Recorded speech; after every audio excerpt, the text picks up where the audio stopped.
Hi guys. Sorry guys, I'm late today because guess why? I want you guys to take a wild guess. A wild guess what held me up. Hi Ebold. Look in the corner. Look right over there. Because I don't know how to turn off the dual camera. I have closed out the app, uploaded a new version of the app, and this dual camera thing is still there and it's driving me crazy.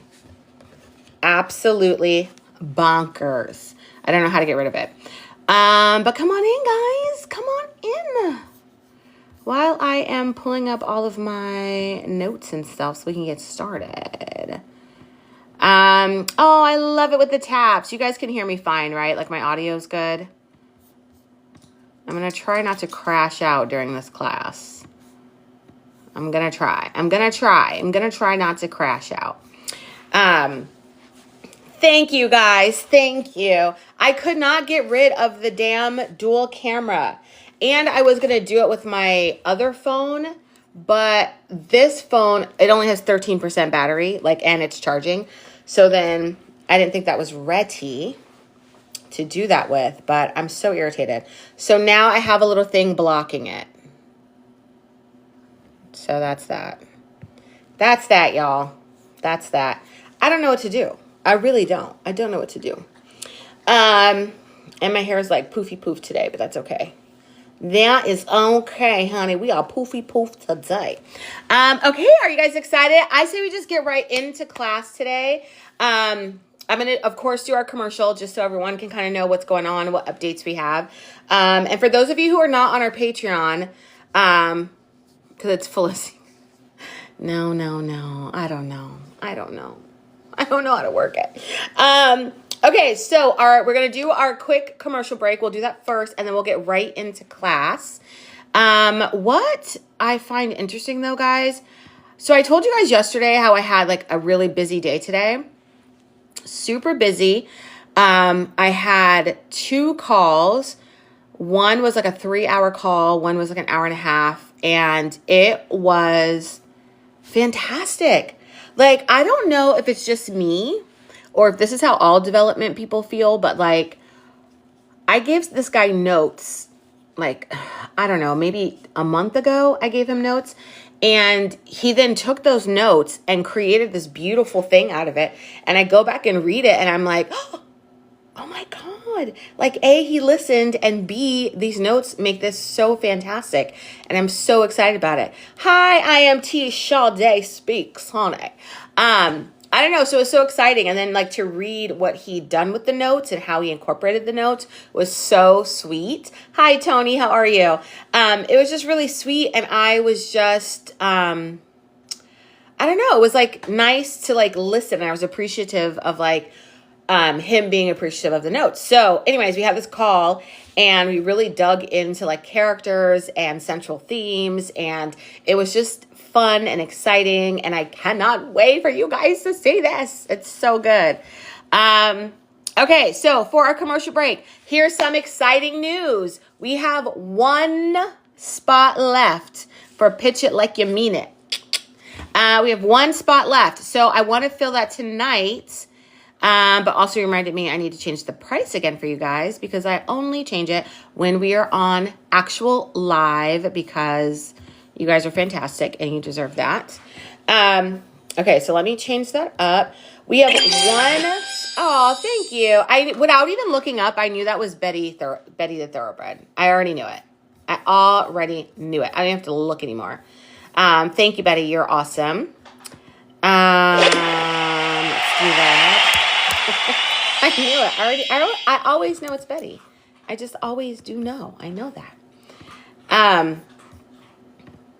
Okay, so Pitch It Like You Mean It. This Saturday, March 1st, we have 1 spot available. So if you're interested in doing what we do on the live pitch workshop, where I basically listen to your pitch, I help you workshop it, I give you some ideas on how to move forward, where you are with your pitch deck, things to strengthen it, and things that a development producer would tell you if you were pitching to a development producer for them to purchase your deck. So it's great feedback. It's in a group environment, so the price is a lot lot cheaper than a one-on-one, but you get the same information. It just comes a little bit quicker. On a one-on-one, I have time to like sit down and talk with you and ask a lot of questions. In our workshop, there's like 4 other people. So then we kind of do like a group round table like we do here. So it is a lot of fun. And you get some great feedback. So there's 1 spot left for March 1st. And then we are done with Pitch It Like You Mean It until I think I'm going to do some at the very end of March. So, but I haven't decided yet. I want to get this first round done to see how we can improve it, what our strengths and weaknesses around it, all that kind of stuff. But there is 1 spot available for Saturday. So go and secure your spot. The second thing is our pitch deck template. For those of you who've been asking for a template for your pitch decks, we have it. It is there at the link in our bio. Always and forever, we have our ultimate pitch guide.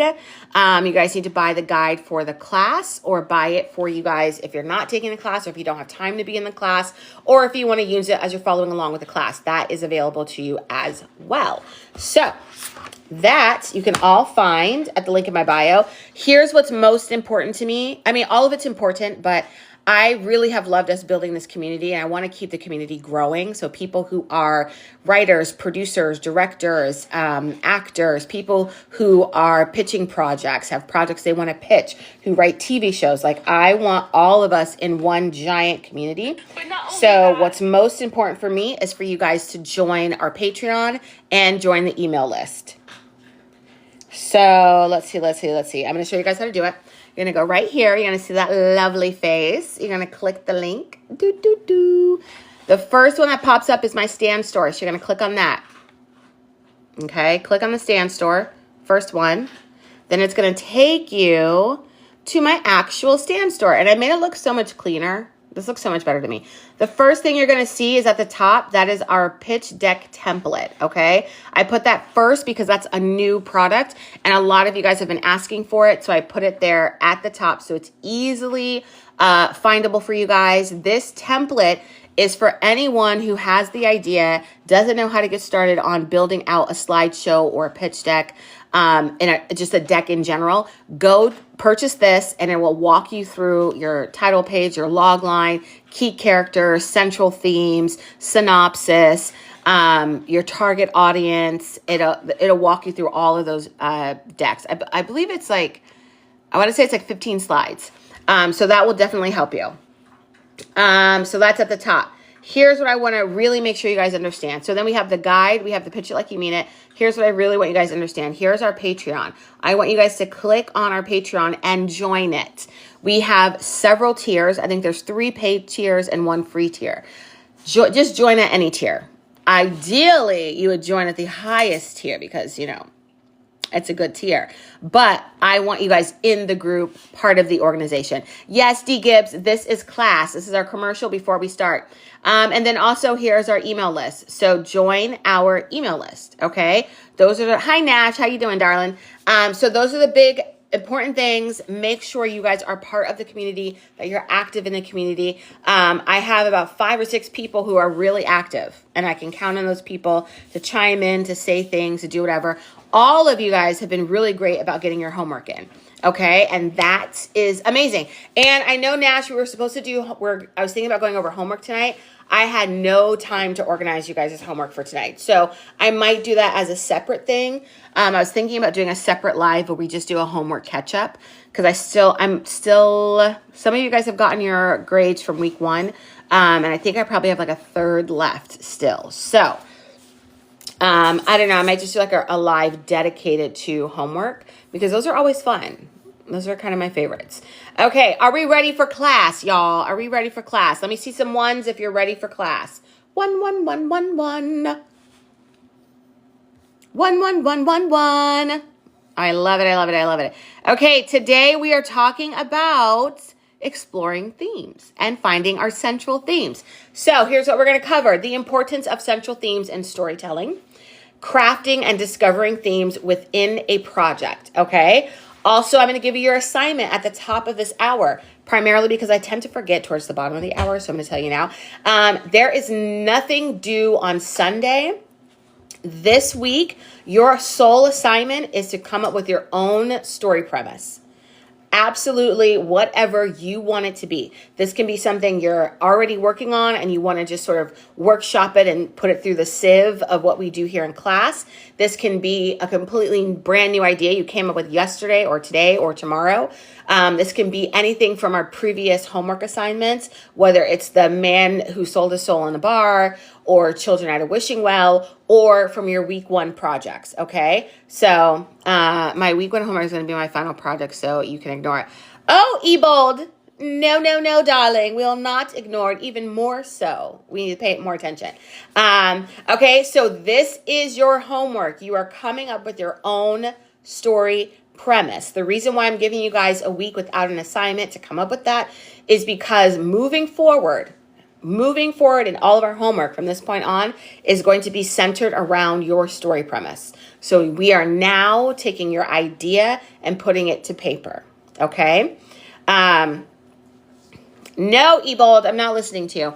Okay, so, and guys, don't forget, you want to tap the hearts a lot in the beginning because that pushes it out to people. And there are people who forget that we have class at 7:30 p.m., even though, whatever. So lots of hearts, lots of hearts. Hi, Alien Superstar. How are you, darling? How are you? Okay, let's start out exploring central themes, the importance of central themes. Let's first define what it is.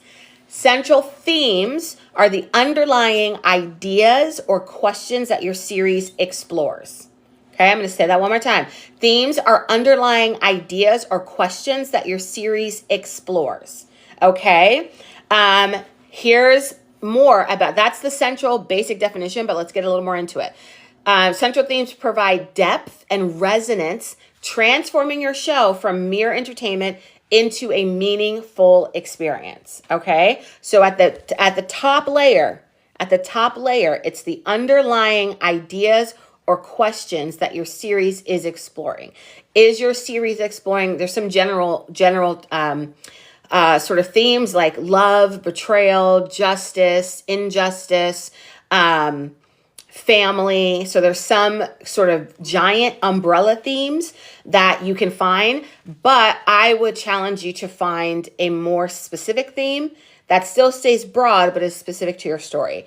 The example I gave you guys yesterday was Breaking Bad. Breaking Bad is basically exploring morality, the morality of survival, right? Like if you're trying to survive, your life is on the line, what becomes just and what becomes fair and what becomes okay morally when your life is on the line, right? So that's a huge theme. Thank you, darling. Are you going to pin that, Nash? Are you going to pin that comment, darling? There you go. Okay, so those are your themes. You also want to your themes give your audience something to connect with emotionally, right? So especially if you have a drama, but this goes across all genres, okay? The audience needs something to connect with emotionally, intellectually, and ensuring your series leaves a lasting impression. So what I mean by that is think of it as when you read a book or when you yourself as a viewer watch a movie or watch a TV series, you sit down and you want to explain everything about that series or why that series moved you. It's the conversation that you have after the show is over. It's the conversation you have 10 years from now, 15 years from now about why that series is still significant to you. I love the hearts. So that is what your central themes do, okay? So one more time, your themes are underlining ideas or questions that your series explores. They help provide depth and resonance, transforming your show from entertainment into a meaningful experience, okay?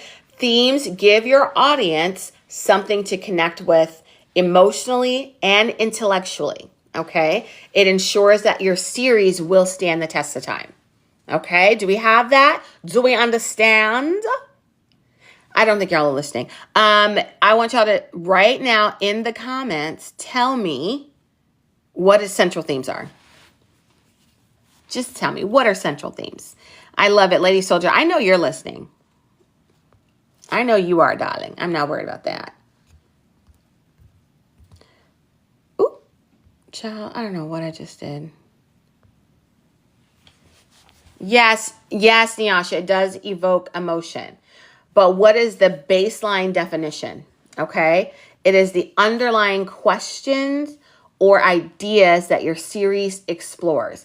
And I want you guys to get very comfortable with that phrasing and with that definition, because you can get stuck in figuring out what your themes are. You can overthink them.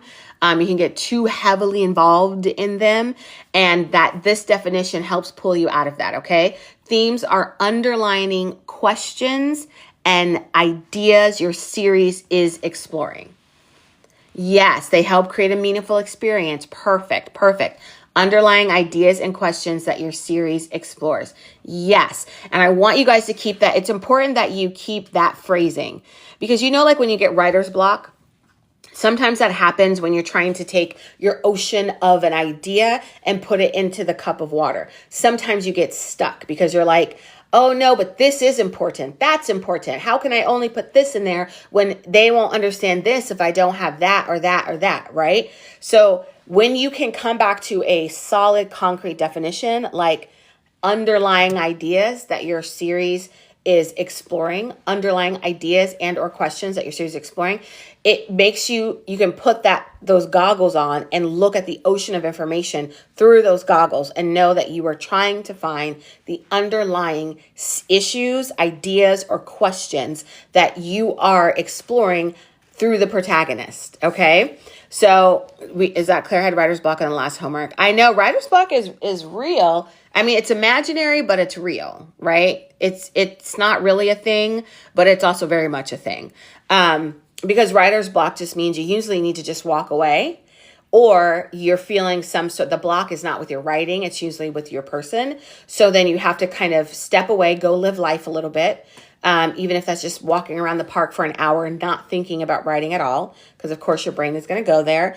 Go touch grass, as they say. But it also might mean you need to just figure out what you're afraid of getting to the end. At least that's my writer's block always comes up, is I have to sit down and go, okay, when this is done, what is my fear around that? Because that's the block keeping me from getting it done. So then I have to go, okay, if I'm done, like this project I'm on now, I'm like, if I'm done with this treatment, what am I afraid of? I'm afraid of someone critiquing it. I'm afraid of someone not agreeing that it's the best thing they've ever read in their lives, which also is like ego and like ridiculous, because I'm like, you need to love everything I write, okay? But then there's a fear that they won't say that. And so I then have to work through that part of it and go, you know what? It actually doesn't matter, because, and this is a little trick for me, I don't know if it'll work for you guys, but I just remind myself that the first time I ever do something is going to be the worst it will ever be. So if it completely bombs and I fall on my face, that's only going to happen one time. That's only going to happen one time. I'm not worried about it. If it happened the first time, it will never happen again, and we got it over with. If I do something for the first time and it's absolutely fantastic, that's the worst it'll ever be. So we're only going to stay either consistent with that, or we're going to get better. But I have to get through the first time in order to know where I land. So that's sort of how I look at things. Like, if it's terrible, then we got it over with, and the next one will be fantastic. Right? Our growth will be exponential. So that's kind of what I tell myself. Okay. So, but this also helps you when you're trying to figure out your central themes. If you're trying to figure out even your next storyline, if you're trying to figure out where your character is going to go next, if you know up here and if you know in here what the central themes are, what ideas and questions they're exploring, you can take that character through any situation. Okay. Again, I use Breaking Bad as like my go-to sort of understanding, because it's such a clear, it's so clear in the breakdown of a formula for me. So even with Breaking Bad, the morality of survival, that put that character, if that character is exploring the morality of survival, I know what kind of situations I can put him in, and I know where I can like shape that story and mold that story, because that person has to go through it in order for us to explore it, right? He has to hit rock bottom and feel like he has no other choice but to produce meth, right? Which I probably shouldn't use Breaking Bad on TikTok, because I feel like they're going to ban me or like block me because I keep using all these crazy words. Okay, so circling this all back to your pitch deck. In a pitch deck, Themes are essential for three major reasons, okay? The reason why you want to add them in your pitch deck. I also go get hung up on, is this production what executives are looking for? That's so true. That's so real. That's so real. And I tell myself, I don't care. I do care, and I don't care at the same time. And so I just have to remind myself, whichever one I'm in, I need to switch to the other, right? Because my job is to get the art out. And once it's out, then I can shape it to be appealing to what the audiences want or what the buyer mandates are, right? But I need to just get it out first. And it's there, and shape it and make it something I'm proud of, something that I like, and then I can move it into something else, okay? So in a pitch deck, themes are essential for three main reasons. One, it helps you anchor your story. Themes keep your narrative focused and cohesive, right? So even before your pitch deck, while you're writing your story, when you're swimming through that ocean of an idea, you can keep the narrative focused and cohesive if you understand your central themes, okay? The second thing is it creates emotional impact. Themes resonate on a universal level, making your series relatable and memorable. This is, again, central themes. When you're in the ocean of your story may be very, very specific, right? You may be writing about a 43-year-old woman who is recently married, husband dies, he has 3 stepkids. Then upon death, he finds out he had 7 illegitimate kids that were all under the age of 12 and have no guardian but you. So now we have the story of a sudden stepmom of like a tribe of kids that she's taking care of, right? I can't relate to that. I don't know what that's like, but the central themes, I will. If the central themes are something around, central themes could be something like, what defines a family, right? Who is your family? Is it by blood or by name or by approximation or proximity? So that's a central theme. Everyone can understand defining your own family, right? So that's your central theme. And that's what makes it relatable when you are writing the story, how you're bringing it into a world for everyone to understand. But when it comes to your pitch deck, that is the way that if you're pitching it to me, I can go, oh yeah, I see ad dollars. I see an audience. I see cha-ching, cha-ching, cha-ching, right? So that's why your central themes are very crucial in your pitch deck. The third reason is it elevates your pitch. It just quite literally, not literally elevates it, but it makes it better than the next one. It makes it more in depth. It makes me believe that you are a writer. It makes me believe that you understand the dynamics of what it takes to create a series, a long-lasting series. Okay, so that's why I appreciate it. Okay, so from the top, just to make sure you guys are listening, in the comments, let me know, how would you define central themes?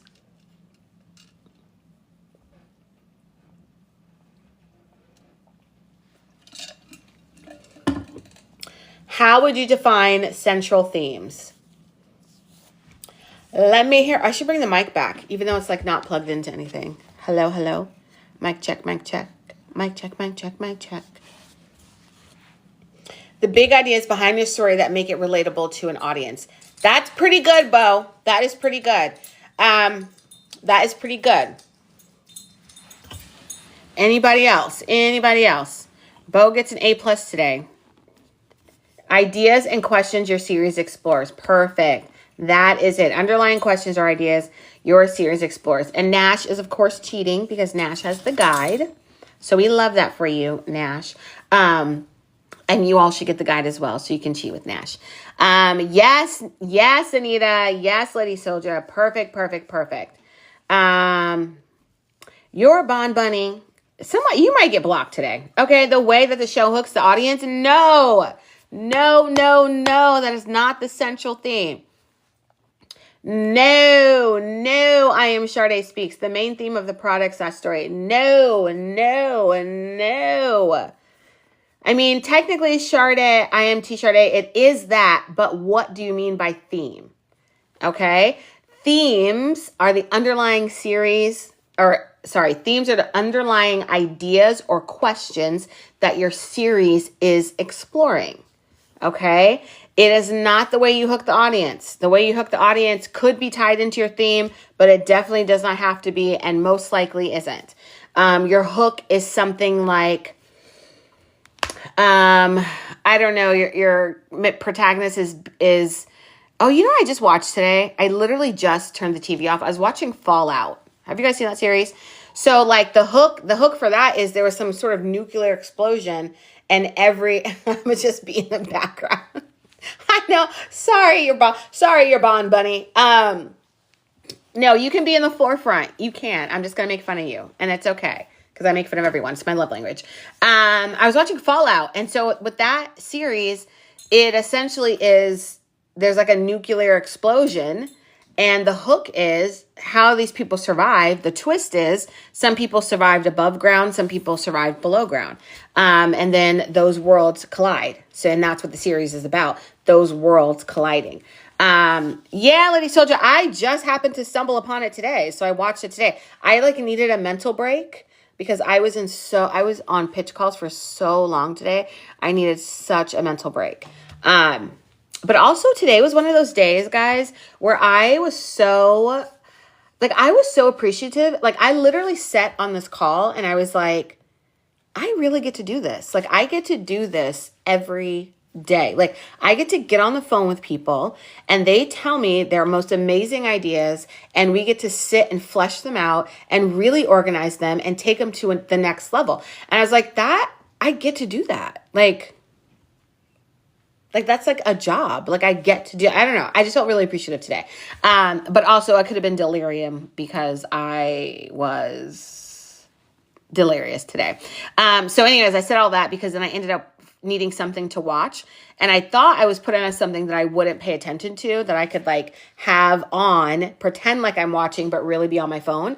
And then I look up and I'm like locked in. I'm like, what the heck is this? So I only got through the first episode, but it was really good. Okay. So you guys understand the central themes now, and you understand why they're related to your pitch deck. Your pitch deck needs it because it anchors your story. It creates emotional impact and it just flat out elevates your pitch. Okay. Takes your pitch to the next level. So now let's talk about tips for crafting or discovering your themes. I personally like saying discovering because they're there. Sometimes you just don't know they're there. We're so busy following the protagonist and walking the protagonist through a journey that we forget to step back and go, oh, wait. There are like some really big central themes here. And I know like yesterday we talked about The Wizard of Oz and Wicked, but specifically The Wizard of Oz, how the central theme is really you had it all along. Everything you need, you have already. And that's like a really big general central theme that has nothing to do with me laying out the plot. And I think a lot of people get confused with central theme and your synopsis or your plot. Your central theme does not have to mention anything about your plot at all. It's the journey, it's the questions and the ideas that you're exploring. Okay, it's not the once upon a time part. It's not the and then she went to her grandma's house and she was a wolf part. It's not that part. It's not the then they eased on down the road, ease on down the road. If you guys get that reference, you're my favorite.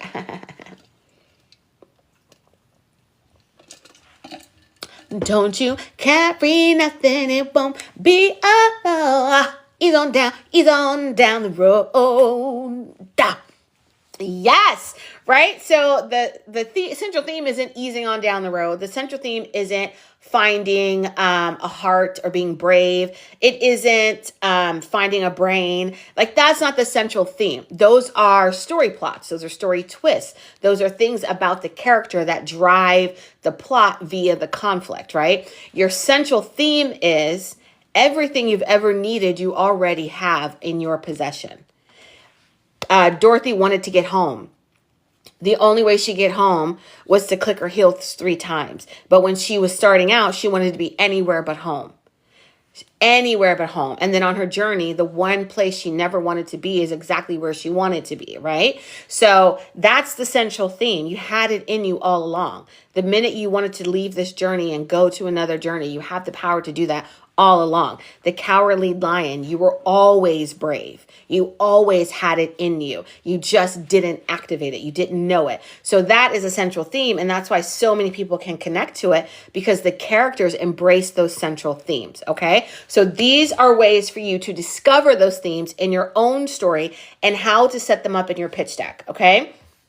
So, themes should give the audience something to connect to. Yes. The Wiz is the most accurate retelling of the Wizard of Oz book. Yes, Alien Superstar. Most people do not know that.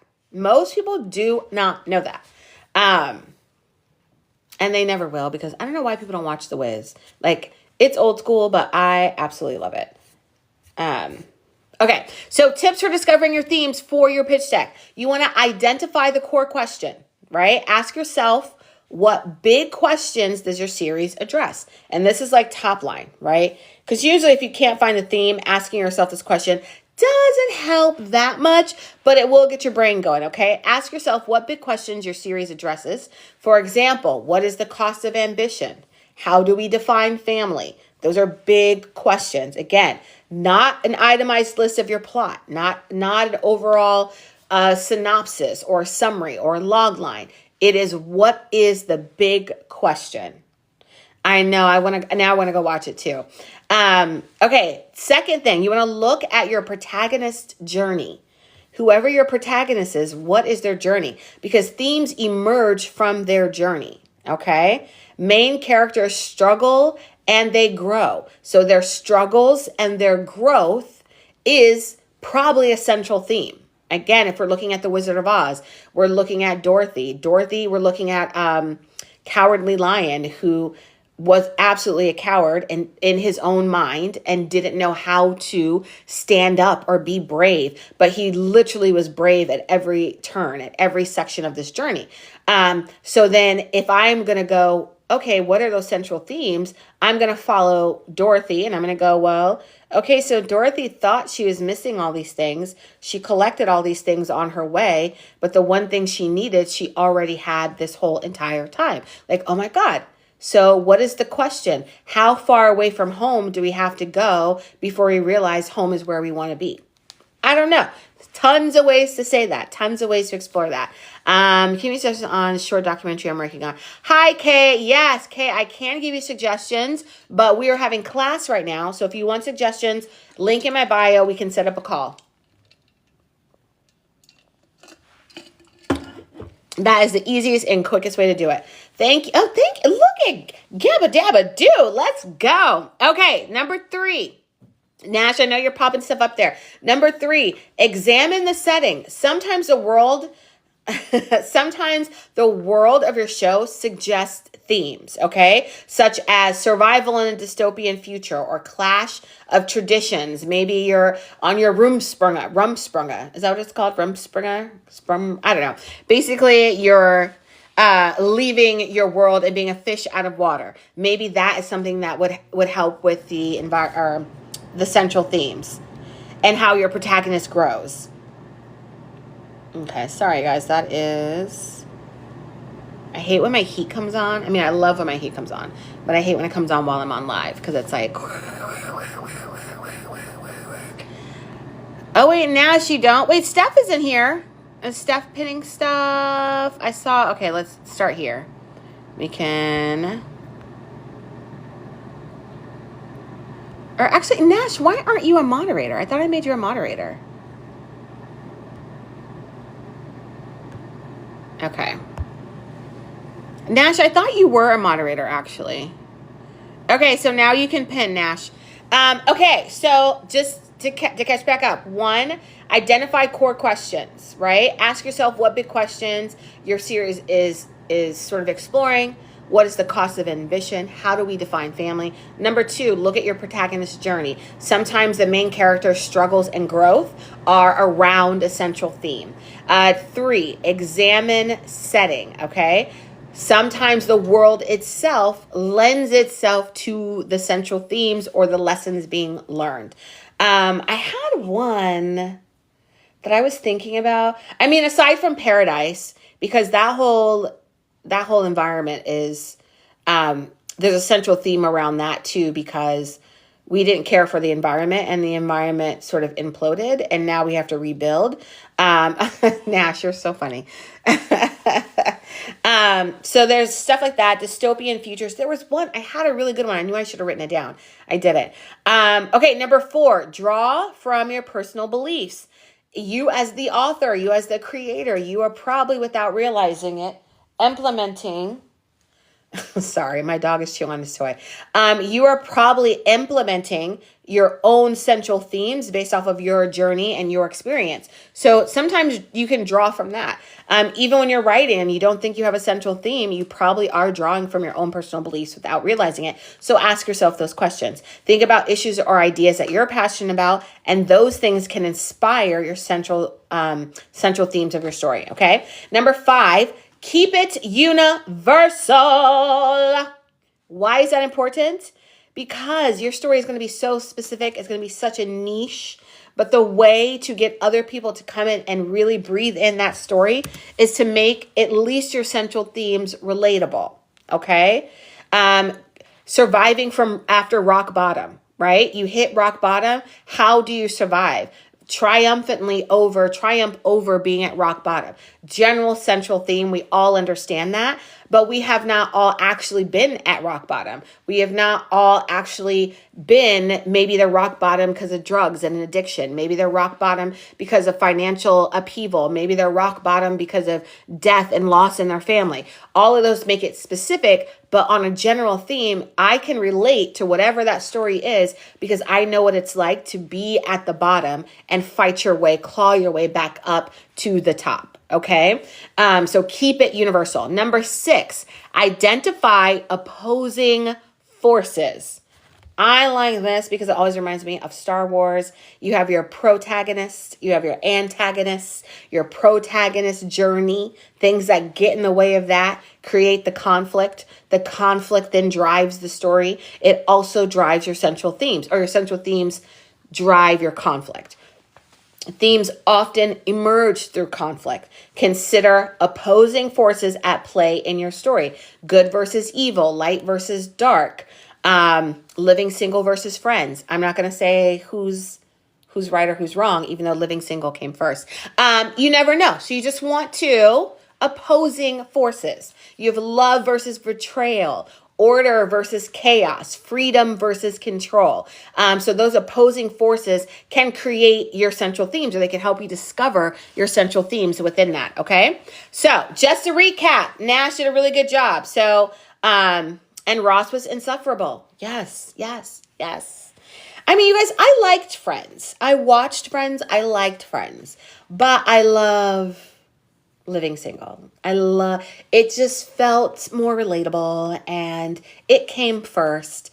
And the log lines are exactly the same. Irritates the crap out of me. But whatever. They canceled one and went with the other. Boo. Nash, you can love Friends. Friends is a good series. And the reason why I love Friends, not because of the content, but I love that it created, it fed a lot of people. I love that. In Hollywood, when you have a show that feeds a lot of people, keeps a lot of people working, I personally feel it's good. It's done its job. So, yeah. I know Lady Soul's like, I did not like Friends. It's okay. I never watched it like while it was airing. And then I've never consistently watched like the order of things. Like I couldn't tell you the order of things, but I probably have seen maybe all of the episodes because it's kind of like Law and Order. At some point, Friends was rerunning on like all the channels. So collectively, I'm sure I have seen every episode, but not in any kind of like order at all. Oh, Lord, Nash, not the complete series on DVD. I cannot. First of all, who even has DVDs? Who even has DVDs, Nash? Okay, so let's go over those tips one more time. Are you ready? Identify core questions. Look at the protagonist's journey. Examine the setting. You may find some central themes around the setting. Draw from your personal beliefs. What is your personal journey? What are the things that you've had to encounter in life? What are some of the central themes that you have had to deal with? Work those into your story. 5, keep it universal. Universal, your central themes. Again, it's not your plot, it's not your synopsis, it's not your summary. It is your central themes, the overarching thing. You should be able to tell me your central theme without mentioning your main character, without mentioning anything that happens in one of the episodes. Like, you should be able to give me that central theme in a sentence, like less than that, okay? You can tell me it's love versus betrayal. You could tell me, what do you do when the love of your life, in order to save the love of your life, you have to murder someone else you love. Like, what? That wouldn't be a central theme. That's more like a plot point. But the central theme around that would be the morality of survival. Like, is it okay to unalive knowing that that is going to save someone else's life, right? I don't know. Second, identify opposing forces. That's 6th, okay? So those are your 3 tips on crafting and discovering what your central themes are in relation to your project and your pitch deck, okay? Bracelet, mug, pajamas. What is that? See, that might be I don't know, is it a Friends thing? I don't get it. Okay, how do we integrate these themes into your pitch deck? How, you ask? You're going to connect it back to the story. That's number 1, okay? When presenting your themes, aim to connect the theme to the story. Nash, can you do me a favor? Do I have a typo on this page? Because it looks like I have a typo. Thank you, Nyasha. Thank you. Yes, clock it. Yes, I'm going to do a commercial break in a second, but I appreciate you guys. It's on how to integrate themes into your pitch deck. I think it might be like page, I don't know, 11, 12. I don't work directly from the book. So this is, oh yeah, page 10. Where is it? I don't know if I just copied and pasted it wrong. Oh, it is a typo. How to integrate themes into your pitch deck. When presenting your themes, aim to connect them. Oh, no, it says connect them to the story. Never mind. Never mind. Just kidding. It's not a typo. I mean, why would I ever have a typo? Just kidding. I have lots of typos, guys. Okay, you want to connect your themes to the story. Highlight how the theme drives the plot and then shapes the characters, okay? Remember we talked about yesterday, conflict, character, all of those things push your story along. Conflict being the biggest one, but your conflict can't really have a lot of meaning. I mean, it does, it's huge, but if your characters are driven by the conflict. And then your conflict drives the story, okay? So you want to have central themes around why your character is doing the things they are, okay? Number 2, be clear and be concise. State your theme explicitly. I put in the guide, I put 1 to 2 sentences. Try your hardest to get to 1. 1 lovely, regular sentence. And I don't mean log line sentences, because log line sentences, we put a lot of commas and semicolons and all that other kind of stuff. This is just legit 2 sentences max, but make them normal, straight and to the point length sentences, okay? Don't try to finesse it to make 1 sentence really a paragraph, okay? So you want to be clear and concise. Central themes do not have to be long. And then use examples and visuals. This is specifically for your pitch deck. You want to illustrate themes with key moments, character choices, and imagery. So things like your tone and your central theme, those need to be riddled all over your pitch deck, okay? And your tone, you literally are going to say, here's the tone of this, but you're also going to support that visually by the visuals that you use. Whatever photos you want to put in there, whatever stills from movies you want to put in there, whatever drawings if you want to put in there, you want to have all of that fit your tone. And that's the same thing you want to do with your central themes. Your theme, is it morality of survival? If it is, then your pitch deck and the tone of it should give me that desperation, that I have to make life choices. I may have to produce crystal meth as a science teacher in order to save my family and cure my cancer. I don't know. Okay, do we understand? Are we clear? Do we understand? Do we have any questions? Alicia, we haven't seen you in a minute. We haven't. Okay, so exploring central themes. I'm going to give you guys some questions. But first, we got to do our commercial break, okay? One little commercial break before we go into our questions. Kris Jenner is in a closet right now. Oh, Kris Jenner. Honey, don't ask me what my For You page is right now. Just don't ask me. I have no idea. I went down the Bad Baby and Alabama Barker rabbit hole. Get me out of there. Get me out of there. I don't know what I was thinking. There was one video and I could have just scrolled past it and I would have been fine. I would have never seen it again. But I was nosy and I went searching. And now my whole For You page is that. And I don't care. I really don't. I do not care. Even though I do want to kind of call my friend. He's one of their bodyguards. He's like their head, whoever security person. And so I want to call him and be like, really? Really? That's happening right now. That's happening. Yeah. Wait, who's going to end up on the first 48? Oh my God. Okay, commercial break. Go to my page, my profile. See, look how lovely it is. That's me on the Emmy red carpet. Gorgeous. I do need to swap that page out though. You're going to click the link. The link is going to pop up like this. You're going to click the first one that says Stan Store. Bloop, bloop, bloop. Then it's going to take you here with all of the options. The first option is the pitch deck template. Oh, I want to walk you guys through that again yesterday. That was fun.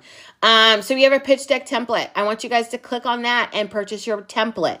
Obviously, you don't have to, but once we get our story premises solidified, we are going to be working side by side with this pitch deck. So you can either start from scratch, or you can purchase this and you can be on the same page with us. I think it's definitely doable without it, but I strongly suggest you get it because it'll be a lot easier and a lot quicker. And then underneath that is a pitch guide is what we use for class. That's how Nash is able to cheat and act like she knows all the answers because she literally has the guide. This guide was based off of this class. So I taught this class, came up with this class, and then started teaching it. Everyone was like, oh, we need notes. Like, do you have your notes written somewhere? And I was like, you know what? I actually do. Let's give it a cover page and throw it up there for you guys. So that's what that is. Also, pitch it like you mean it. It is a semi-private pitch workshop where I do those. I think I might do those like twice a month. But right now we're in our beta program process of it. So we've done a couple. Our third one is Saturday, March 1st. I have one spot left. So if you want to join us Saturday, March 1st from 1 to 3 p.m., you need to sign up now. There is literally only one spot. Okay. And if you purchase it now, it's at a discount while I'm on live. Okay. Purchase it afterwards and you're going to pay full price. It's worth it paying full price, but why not get it at a discount? Okay. Okay. The most important thing out of this commercial break is join our Patreon. That's this button down here. You click on it. Let's see where it takes you. It will take you. Here you go. It'll take you right here to Jilly Willy Productions, live pitch workshops. Join our community. There's 3 tiers, 3 paid ones, but there is a free one. I am most interested in you guys joining the free one right now because I just want us to have a great community of people in there. Look at all of those posts. Look at all those posts. I put the homework up in there. You can respond to your homework on there. No matter what tier you're in, paid or not, you can put your homework in there. So that's good. The second most important thing is under Patreon. If you have not joined our email list, join it. Okay? Join it. Okay? Put your name and your email in the lines. Okay? I think that's it. Except now I want to show you guys the pitch deck because I actually am really proud of this pitch deck template. So Take that to the bank, madame, because I really like it. The emails do help. Look at you guys. You guys are the best promoters. I love it. I fear, though, you guys are just promoting to yourselves, which I'm happy with. I'm happy with because we got a good core group in here, and I absolutely love it. Okay, so let me find this.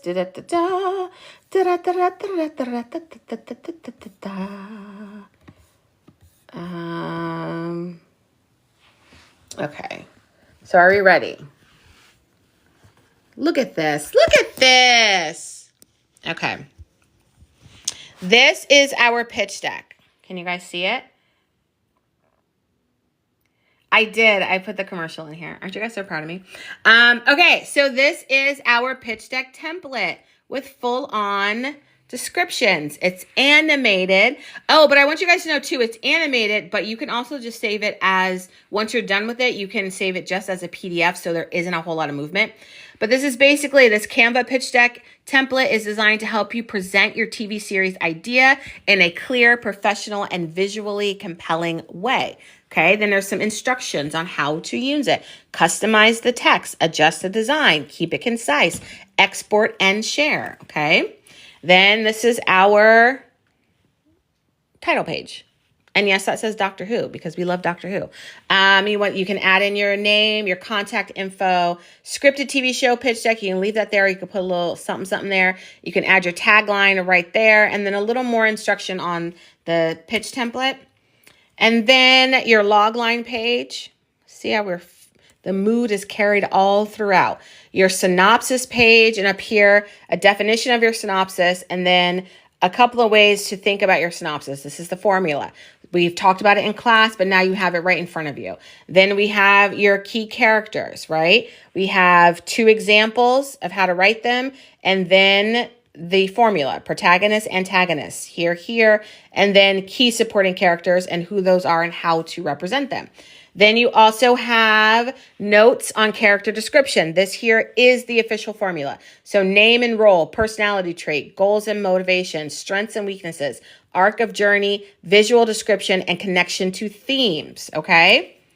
Then we go into our world building slide, which we have not talked about in our class yet. We're not on that portion yet, but this is where you build the world, the Doctor Who universe. In this case, you have an example set in a sprawling metropolis where magic and technology collide. The city is divided into districts controlled by rival factions. Okay.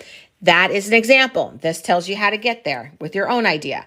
Then we have central themes, which is what we're talking about today. So you have examples of central themes: redemption, family, justice, betrayal, love, identity. Then you want to connect those themes to your story. You want to be clear and concise. Is this sounding familiar? Then you want to use examples and visuals. Blah, blah, blah, blah, blah. We're getting there. And now your episode breakdown. You want 5 to 10 episodes with 1 to 2 sentences describing them. We haven't gotten to that in class yet, so I don't want to get too much into that. Your plot, your pilot episode overview. We get into opening hook, main characters, conflict setup, themes and action, episode structure, cliffhangers, and closing moments. You guys get a lot of information in this. Comparable titles, target audience, structure, format. I often put that on one slide, but you guys have the option to put it on 3 separate slides if you so choose. And then second to last, is your mood board, okay? Oh, wait, did it freeze? Am I still there? Can you see that, lady soldier? It's your mood board. And then who's attached? We haven't talked about that either, but this is basically who you have attached as far as actors, directors, producers, production companies, your mama, your cousin, whoever is attached to it, put them there, okay? And then this is your thank you and goodbye. Reiterate your passion and invite interest. You never want to end a pitch deck. P.S. You never want to end a pitch without telling them, oh, my bad. You never want to end a pitch without telling them, oh, my bad. You never want to end a pitch without telling them that you want them to work with you, okay? It's something so silly and so, easily forgettable. And I hope you guys are actually laughing at the fact that I did not know how to get rid of that dual camera thing. That was the holdup with me getting on live earlier today because I couldn't get rid of it. So now I just have to cover it up so you guys aren't staring at the blank wall behind me. What is that? What was that? Also, do you guys know when you guys do that and I react to it and I look so silly? It plays it back. Like they send me a highlight of it. And I'm always like, why did I react like that? Why did I do that? And Yash, I wasn't going to say anything about it, but I definitely noticed. Yes, it's the same thing from yesterday. I could not get it off. I was going to do my live on this phone, but this phone only wasn't charged yet. So whatever. It's going to be stuck there for life. Every freaking live I do is going to have a damn dual whatever there. I can't even bother. Okay, anyway, so that was our commercial break. Now we are getting back into themes. Oh, and you know what might actually help? Okay, put a 1 in the comments if you know and have watched and understand the series Succession. Hello, Autumn. 1s if you know and have seen the series Succession. No one? No one? Not a 0. Oh, hello. I think, oh no. You are about to be blocked, IMT Sade. How do you guys not know this? Okay. Nyasha put a 2. Okay. Put a 5. A 5 if you know Game of Thrones. Like really well. Like you know it enough to understand what it's about. Okay, thank goodness we have a 5. Oh, thank goodness we have 5s. I was about to block everybody. I was about to turn this whole live off and cancel class indefinitely. Because if no one on here has watched Game of Thrones, IMT Shardy, not a -5. No, Nyasha, I cannot. Not a 3 7/4. Okay, y'all are what are we doing? What are we doing with our lives? What are we doing with our lives, people? Let me just... Do we need a therapy session? Because Game of Thrones... Oh, God. Abbott Elementary. Put a 4 if you know Abbott Elementary enough to talk about it. Oh, Lord. Of course. Wait, we have 2 Autumns now? Oh, yay. Yeah, Game of Thrones is violent. But I'm asking, wait, does that mean, is their name Germono? Toussaint? Germono Toussaint? Did I say that right? Germano Toussaint. I'm going to pull you up. Because that means you watched Game of Thrones. That means you've watched Game of Thrones. You know more about Game of Thrones than Abbott Elementary. House of Dragons is good too. Oh, I forgot I was watching House of Dragons. I literally forgot. Germono, I just invited you. So you need to hop on the live. Because now I have dual screen. The dual screen is gone. Okay. Yes, every show I ask, you guys are like, I have no clue what you're talking about. I have no clue. Yes, the box is gone, guys. Okay. I'm just calling people to come in, okay? I am T-Shirt A. Why are you so far behind? I don't know. Why are you so far behind? A round of applause. Are y'all scared? I keep sending you guys invites and nobody is accepting the invite. Y'all are scared. Okay. Not y'all being scared of a little group activity. Just a little group activity. That's it. Scaredy cats. Let's talk about Supernatural. Oh, I like Supernatural. Let's see. I don't know. Okay, let me see.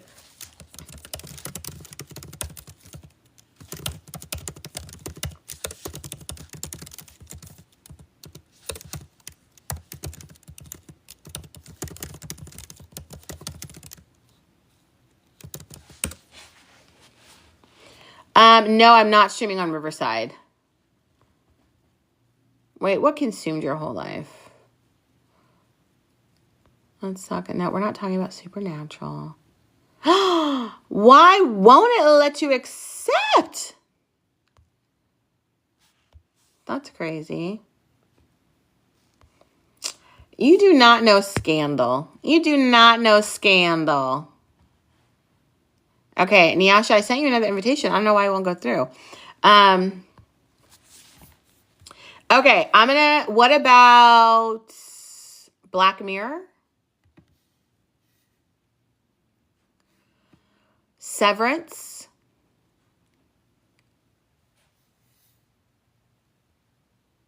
I know Doctor Who. We know Doctor Who. Westworld? Silo? Oh my God. Okay, so we're going to do. We're going to start with, let's start with Scandal. Grandma's not angry. She's just disappointed, okay?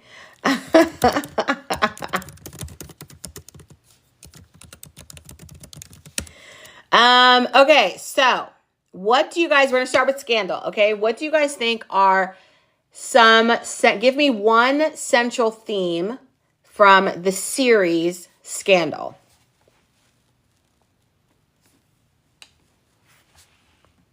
Not y'all hashing it out. That is so funny. I did say Black Mirror. I really did. I did. Germano, I sent you an invite. Is my thing just not working? Because I sent you and Nyasha both an invite. Okay, invitation sent. If you got an invitation, just pop on. It's just your voice. I don't think we even see. Oh, we might see. I don't know. Okay, where are we? Where are we with our messages? Love affairs, secrets, confused relationship with an attorney, morality of winning. Love affairs, secrets, confused relationship with an attorney, morality of winning, unsure how to phrase it. Steph is the closest. Fate versus free will.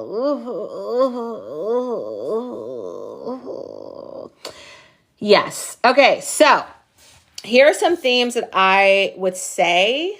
Again, this is just me giving my own 2 cents. Power and corruption. I think that is a good central theme. Morality versus loyalty.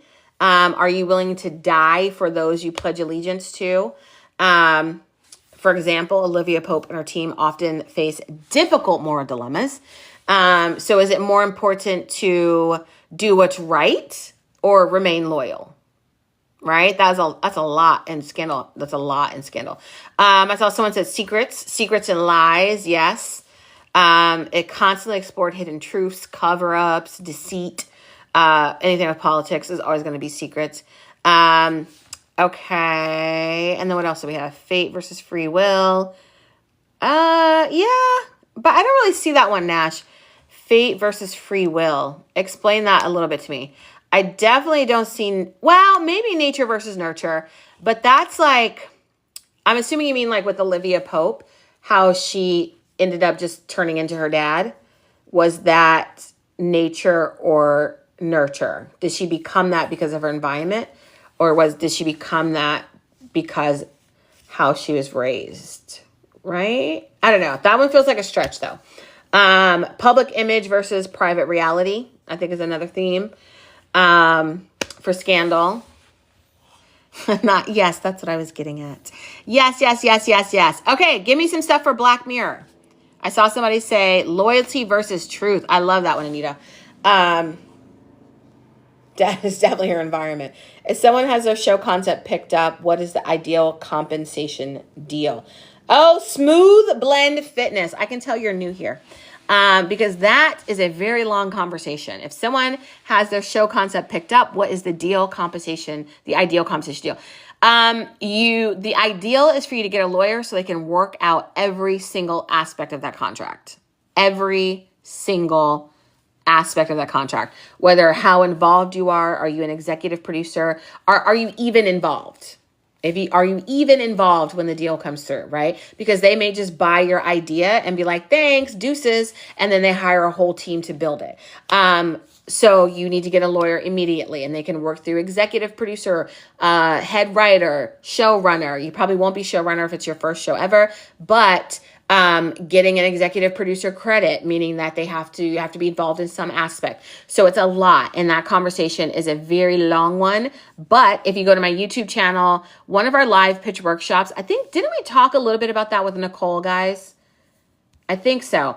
Okay, anyways, back to central themes. Black Mirror. I saw someone said here a lot of man versus machine, right? Fantasy versus reality, futuristic, predictions of the future. What's done in the dark eventually comes to light in a lot of episodes. That's right, Stephanie. Humanity and the dangers of technology. Yes. Freedom versus enslavement. Yes. The lengths humans will go for connection. Yes. Very, very good. How does advancing technology impact human nature, ethics, society? So do you see how that's just general, broad, has nothing to do with the plot specifically or the individual episodes? Overall, with Black Mirror, a lot of their content, a lot of the episodes explore advancing technology and how it impacts human nature, ethics, and society. Yeah, so you guys got that one. Okay, so what about... I can't believe you guys haven't seen Severance. What? Severance is so easy, too. Let's see. What about Silo? Was somebody talking about Silo? Or we could even do Paradise. I've talked about Paradise a bunch of times. I'm obsessed with it. I know Anthology as a short story writer. We love those. It's on your list, Autumn, but you have not watched it. Y'all drive me crazy. How do you guys think you get better at your craft? You have to watch other shows.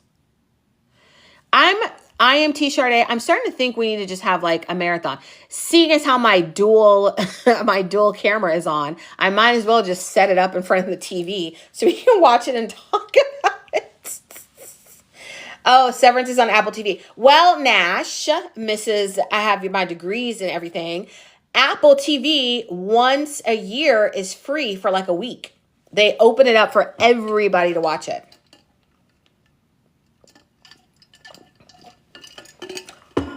Let's see. The morning show. Oh, the morning show is really good. Very PTSD for me. They got a lot of stuff right. Like if you want to know what it's like working on a morning show, they nailed it. Definitely nailed it. Thursdays I can't do, not Thursday night because I have my extreme step hip hop class, so I can't do anything on Thursday nights. That would be great. Give us a set number of episodes to watch. Yeah, Autumn. I feel like I'm going to tell you guys to go watch it, and then no one's going to watch it. Paradise, thank you, Anita, is survival and privilege. Ooh, that's a good thing. Those are good. That's good. For, what did I say, Paradise?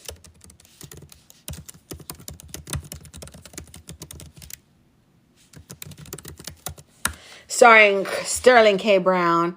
No Good and Gentleman were really good shows to watch, both one season. Oh, wait, I don't know those. The Gentleman? What's that?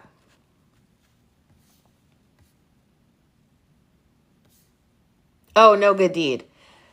Did I watch No Good Deed? I don't know. Paradise is so good. Why don't we talk about 227 or Three's Company or Golden Girls? Girl, because we're talking about pitch decks for a show. And 227, which I love 227. I haven't seen it in a really long time, but y'all are just the craziest, okay? Okay, some central themes for Paradise. Survival and inequality. I think survival and privilege. I think that's fantastic, Anita. Climate change and environmental collapse, right? Definitely part of it. Yes, Steph, somebody said 227. Somebody's been watching Nick at Night. Wait, do they even do Nick at Night anymore? I literally only watch The Little House on the Prairie. Where do you watch The Little House on the Prairie? And why is that a reference? That was a TikTok reference, wasn't it? There was something about that. Yeah, I don't think Nick at Night is a thing anymore, right? It's free on Samsung TV. It has its own channel. Oh, gotcha. Oh, I wonder if I could find the Golden Girls pitch deck. I gotta probably dig in crates for that. Okay, psychological resilience and trauma, class and social stratification, political murder, science fiction. Not central themes, but definitely part of the synopsis. It's the end of Black History Month, and we have yet to talk about different world. We are not about to talk about a different world. All the way to Baltimore to have big fun. Oh yeah, I remember that episode. We are not talking about a different world. We will talk about living single. We will talk about Sterling K. Brown because he's in paradise. We will talk about. We talked about The Wiz a little bit today. Girlfriends. I loved Girlfriends. Okay, give me some central themes from Girlfriends, guys. What do you think are central themes? For those of you who have seen it. Central themes. Also, no one said anything about my lip combo today. Granted, I'm not that good at lining my lips, but I like it. I love it. Central themes. Female fellowship. That's good. Friendship versus self-interest. Good. Friendship. That is the central theme. I love it.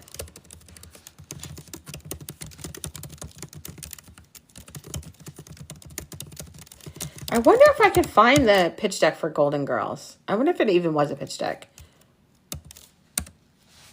Career, girlfriend themes, self-identity in 30s. Tiffany, you haven't seen any of these shows? That's okay. That's okay, darling. Romantic love versus self-love. Female friendships and sisterhood. Love and relationships. Career and ambition. Identity and self-discovery. Independence, Tony? Independence versus companionship is one that they actually list themselves. And then family dynamics is another big one. Work-life balance, yes. Money and lifestyle, yes. Navigating life to happiness through different relationships, yes. So you guys understand central themes. You guys got it. Okay, now, since I know you guys understand it, I want you guys to talk to me a little bit about your own personal story premise that you want to use for the next portion of the class. So does anybody know, put a 1 in the chat if you know what your story premise is, if you know what you want to work with right now. Of course, Anita. Okay, Alien Superstar. Okay, E-Bold. And BM, I forget what your other name is. BMIBJ something. Tony, good. Nyasha, almost. Steph, good. Abakuret, good. Good. Oh, Widow Spider, that's what I was like, I know your other handle. So Widow Spider, good. Let's see. Who else? Okay, put a 2 in if you are considering using something you've already used in class. Still deciding. Good. You have time. Take your time. Take your time deciding what works for you. Okay, good. You're thinking about using something that you've talked about in class already. Great. I love it. Ebold, are you doing art with Andy? I think you should. Thinking. Good. Oh, wait. Who sent me this? Oh, Nyasha, I ain't accepting your guest requests. Okay. It did come through though. It wasn't before. I don't know what was going on. Okay, that's good. That's good. Anybody want to share what their story premise is? Anybody want to share? Share. That's 10 minutes ago. Appalachian Detective Agency for final project. I love it. I love it. Okay, Tiffany E. Lewis, still not sure yet. That's good. You have time. Think of something. And here's the thing. If you don't have an idea, like there's some people in the classes, we have people at varying stages with their ideas. So if you are one of those people who the class sounded interesting, you just sort of joined it because it was here and you're getting excited about stuff, but you didn't come in with like an idea top of mind, and you're just figuring something out, do not overthink it. Do not overthink it. Whatever idea you wake up with tomorrow, put it on paper, and that's what we'll go with. Because again, my personal philosophy, the first time you ever do something is the worst it'll ever be. So then you just got to get that first time out, okay? My life from unreality to reality. Okay, tell me a little bit more about that. A time loop scenario. Oh, we love a time loop. Reconciling spiritual beliefs while overcoming childhood traumas. Okay, lady soldier. We already talked about that one, so I'm excited about that one. Okay, we gotta work on your log line. Let's see. Oh yes, thank you, Steph. Pitch deck templates now available, which is what I walked you guys through. Let's see. Any more story premises? What do you guys got? I love a time loop. I really do. I love a time loop. I mean, I love Doctor Who, and that is a giant time traveling loop-de-loo, swirly-whirly, rhymey-timey, thymey thingy. What does he say? Are there any other Doctor Who fans in there? I think Ebol, are you a Doctor Who fan? There's someone else. There's someone in here who was. I forgot who. 5 cousins gone to a pentacle. Good versus evil. Family is key. Woo! Oh, Lady Soldier, you're a big Doctor Who fan? I didn't know that. Who's your favorite Doctor? It better be David Tennant. My final project will be called Forestborn, The Paths Entangled. Okay, Widow Spider, that is not a log line. That is a tagline. The Paths Entangled. It's a really good tagline. I said that wrong. They're bound to... Okay. Gotcha. It's inspired by supernatural shows. Love it. I can't lie. When I thought about my first project, I want to write that, not the movie. Okay. Timey-wimey. Yes, Nancy. David is bae, for real. Wibbly wobbly, timey-wimey. There we go. I know I butchered that completely. What did I say? Thingy-wingy? Thingamajiggy? I don't know. Wibbly wobbly, timey-wimey. Yes, we love it. Yes, Tennant. David Tennant he's just my favorite. He really is. And when people say Doctor Who, that's exactly who I think of first. And I kind of forget about all the other ones. In fact, I think I'm going to start rewatching from the beginning of the reboot. I don't know if I want to go that far back as Rose, but there was some that I missed. Like when I was putting this like pitch deck together and I was looking up like scenes, there's some episodes I completely forgot existed. My personal project is mockumentary following the 20th anniversary of a failing soap opera. Oh, Alien Superstar. Come on now. That's fantastic. Is it like, what's that movie? Soap Dish? I think that was in the 80s, 90s. They brought him and Donna back for a special. I know, that was fantastic. I've been watching Doctor Who since the 70s. Yes, darling. And David Tennant is still your favorite. I know it. Almost 60 and now truly living my life, purpose, and destiny. Yes. You know, I had this epiphany that I'm almost 50. That feels so weird to say.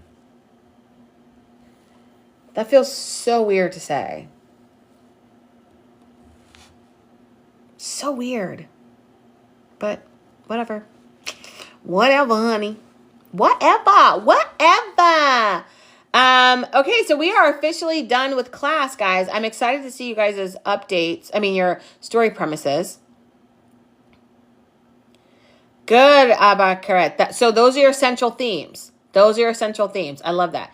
You just don't talk about being, yeah, I just don't talk about being in my 50s. It's so weird. No, Nash, it is an illusion. It is such an illusion. And I think you don't fully understand that until you start aging. Like, whenever I hear, like, people in their 30s going, like, oh, I'm so old, I'm, like, 35. And I'm like, no. Like, you don't actually start getting old. And I use that term very loosely.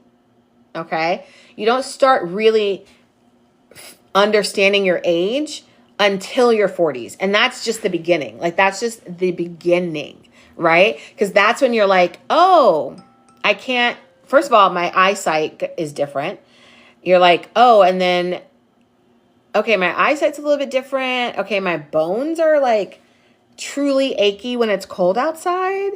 And then you're like, oh, I have to change my lifestyle. Like, that's the first time you have to do that when you're 40. Like, assuming you're living like a normal, regular lifestyle and everything's fine. It's 40 when you're like, oh, okay, I'm an age now. I just think about it, but I really wanted to be here and learn. Aww. Stopping by to show us some Professor Praise. Thank you. Anna and Duchess sent me. Oh, yay. Thank you for coming over and saying hi. Yes, we appreciate the appreciation. We love that. If the word count of my premise, it's a bit too long to place here. Okay, your premise? No, Widow Spider, your premise should not.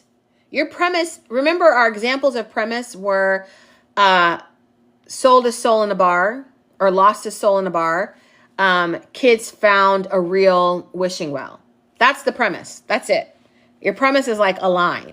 It doesn't tell me anything but like I keep using premise to define premise. Sorry. But no, it's not long at all. It is the top half a sentence about what your thing is about. Again, lost his soul in a bar. That's a story premise. Found a real wishing well. Kids found a real wishing well. That's a premise. Okay. Yes. Oh, I'm an age now. No, really, Evil. That's really what it is. Because you don't think about it. I definitely don't think about it. Like, at all. I never think about my age. And then all of a sudden I'm like, oh, should I not be wearing that? And I'm like, but I don't care. So I'm going to wear it anyway. But like, oh. Or when you say your age and people are genuinely shocked. Like that, when that happens, that's when you're like, oh, shit, I'm an age. I think I'm doing too much because my creative mind is in overdrive. I am T-Shardy. Don't worry about it. Just write it down. Do word vomit. I think someone asked me yesterday about my writing process, and it is word vomit. Just put it all down on paper. Again, putting it on paper doesn't lock you into anything. If putting it on paper doesn't mean that is the thing and the way it has to go and how it has to happen. That's just getting it out of your brain and onto the paper. That's it. And sometimes for me, when I do, it's either or. I'll do word vomit, or I'll sit down and go, okay, if I were to make a pitch deck about this idea, how would it look? And then I work the problem backwards, kind of like how we're learning. Lost a Soul in the Bar is also a great book name or episodic title, right?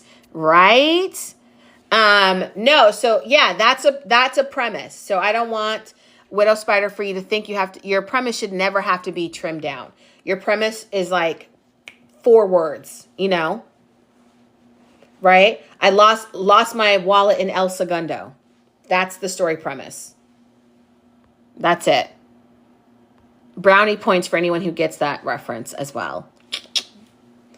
Another indicator of your age, because then you say things that are like obviously known colloquially, and then you realize you're in a room full of people who have no idea what you're talking about, and it's because that thing happened like 30 years ago, and everyone's like, I'm only 20. And you're like, Once Upon a Time in Mexico, story premise. You accidentally gave up my idea. You gave it up or you gave up on it? All I know is El Segundo in LA. Yes. And that's what I'm talking about. El Segundo in LA. But it is a rap song called I Left My Wallet in El Segundo. Truth or Dare is a good story premise. Yes, yes. See what I'm saying? So that's a Julia Roberts movie. Yes. Once Upon a Time in Mexico. That title, but also a story premise. Like you're missing a little, like Once Upon a Time in Mexico, comma, or a this happened once upon a time in Mexico. But your story premise is not long. It is not your synopsis. It is not your log line. It's not your plot summary. It's not your pilot overview. It's not your series overview. It's not your movie overview. Your story premise is me and some friends. Your story premise is we ran over a guy one summer and now we're haunted by the ghost of him. Right? This girl was shot in a school shooting, murdered in a school shooting, and now she's trapped in the school and can't get out. Right? Her soul's trapped in the school and she can't get out.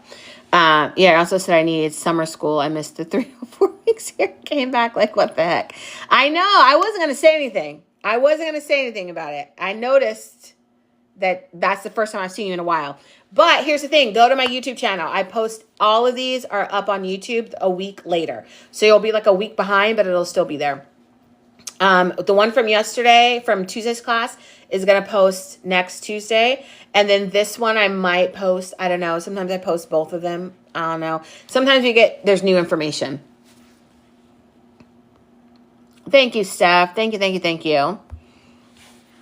I left my wallet in El Segundo. I can't believe, you just get old and you make references like that and people just don't get them. I crack myself up, but also, and that's the other thing too, I'm not around people my age. Like I'm literally not around other people my age. My sister is 10 years younger than me. So if I'm out with her and her friends, I'm 10 years older than everybody. And then like even at like, I just moved to rural Virginia. And when I meet people, I'm still like 10 years older than them. And so I make a joke or a reference and they're like, what? Huh? They're like, oh, I think I get it. And I'm like, Popcorn, can you also join the pitch crew and get some exclusive? Yes. Look at y'all doing a commercial for me. I love it. How many of you guys are going to get the pitch deck template? Because I do want some feedback for it. The only reason why we have the pitch deck template is because you guys gave me feedback about it. And I really, really appreciated that. Really, really, really. Yay! I love it.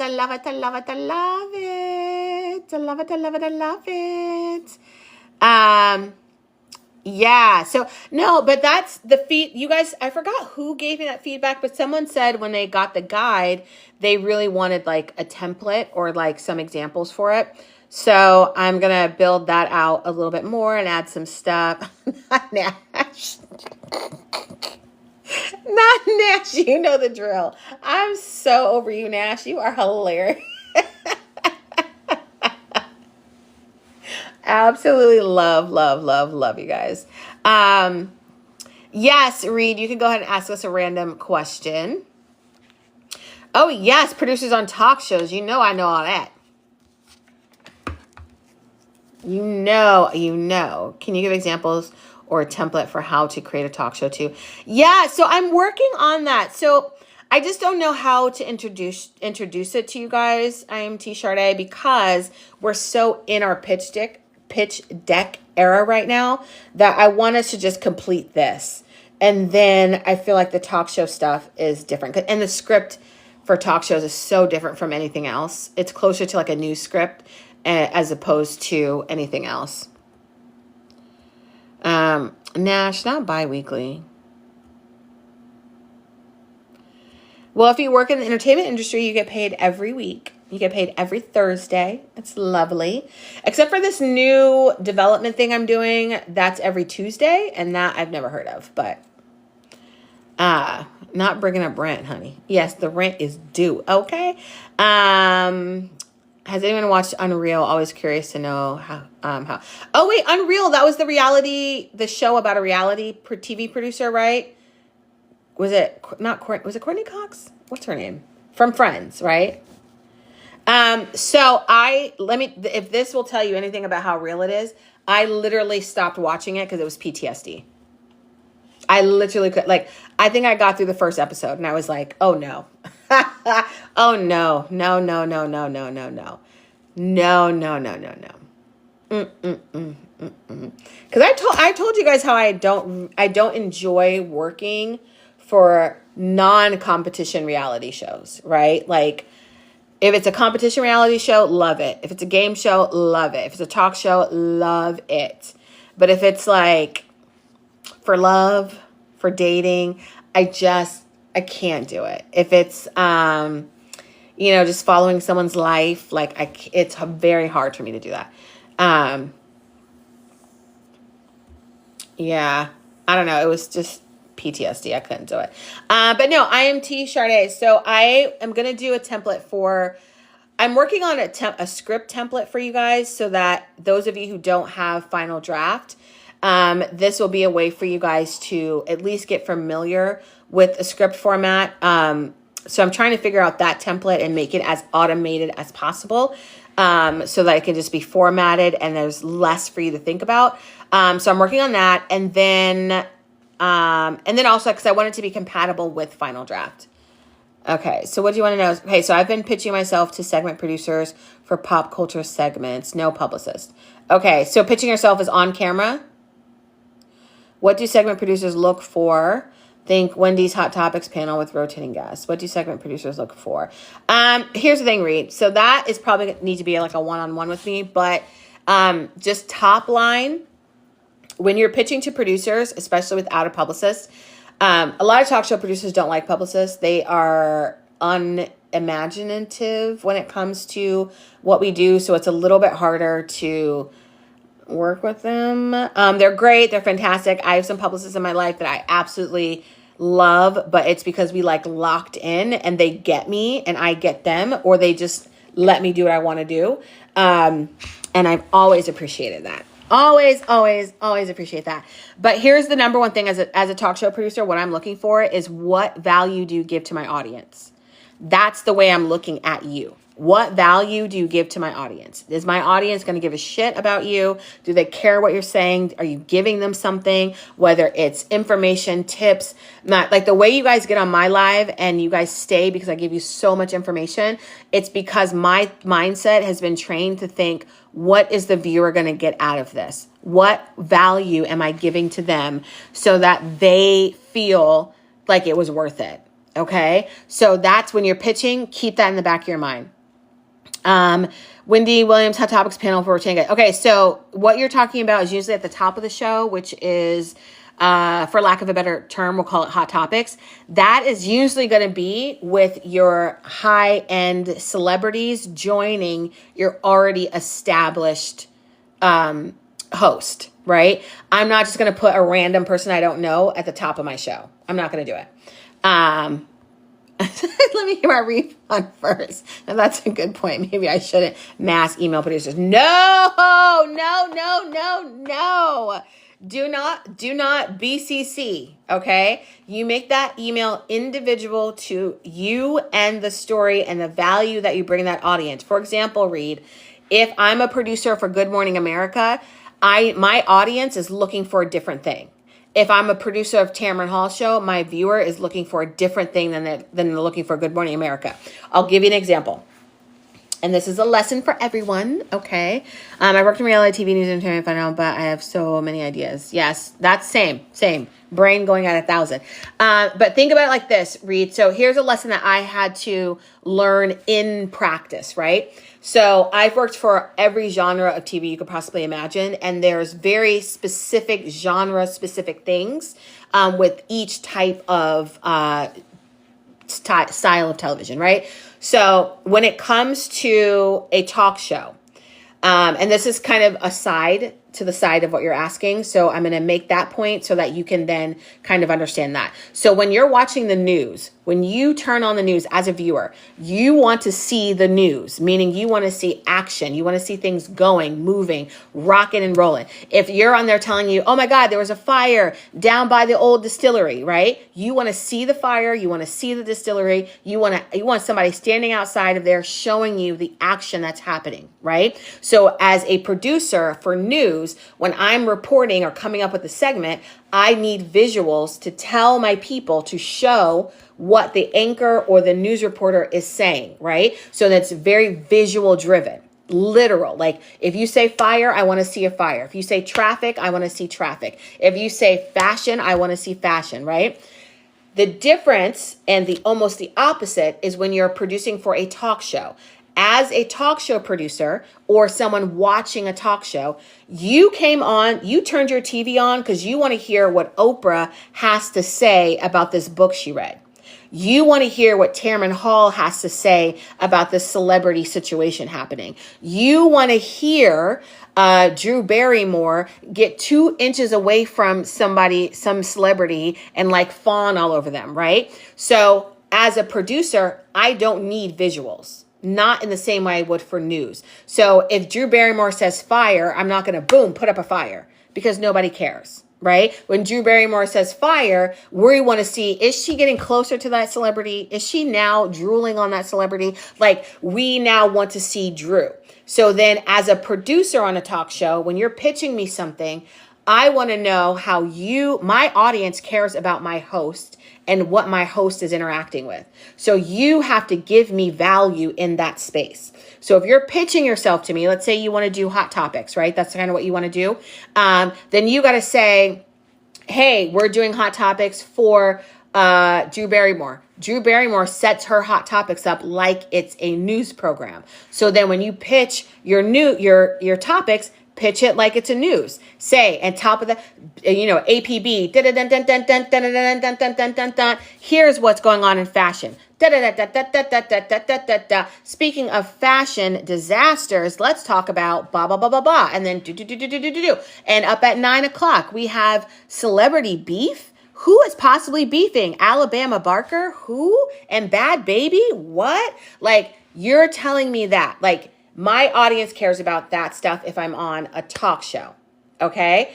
But if you're on the news and you're talking about celebrity stuff, you're going to roll footage of those celebrities. You're going to show them on the red carpet. You're going to show them interacting with each other. You're going to show their TikTok page. You're going to show their Instagram page. So when you're pitching, always keep in mind it's very specific to the audience and what is the value that I'm going to add to the audience. Because as a producer, that's all I care about. And very concise. Like, Reed, give me an example of like what you would talk about. No, you guys are so funny. Yay, we did 30K. I don't know why y'all get me excited about 30K. We need to be excited about 50K, okay?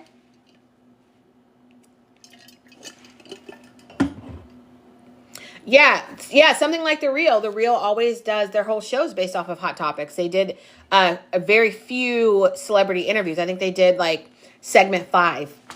It was a celebrity. I think I will do, you guys are making me want to talk about talk shows. Maybe I will do like a little impromptu like talk show breakdown. Just so you guys have that. I pitched to cover the Grammy Awards, but I don't think I did it for my great approach. No.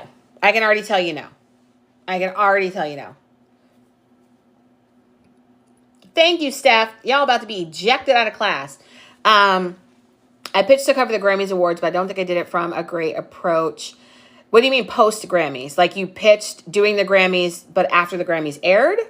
Or you wanted to interview people like a post Grammys episode? Like who wore it best? What was red carpet looks? That kind of thing? Okay, like a recap. I'm going to tell you right now, nobody cares about that. Not from you. And I say that with love, right? I say that with love. Nobody cares about the recap unless they're talking specifically. You have to shape it. Are you talking about fashion? Are you talking about red carpet? Are you talking about I mean, really, that's all we would care about is the close as for a recap.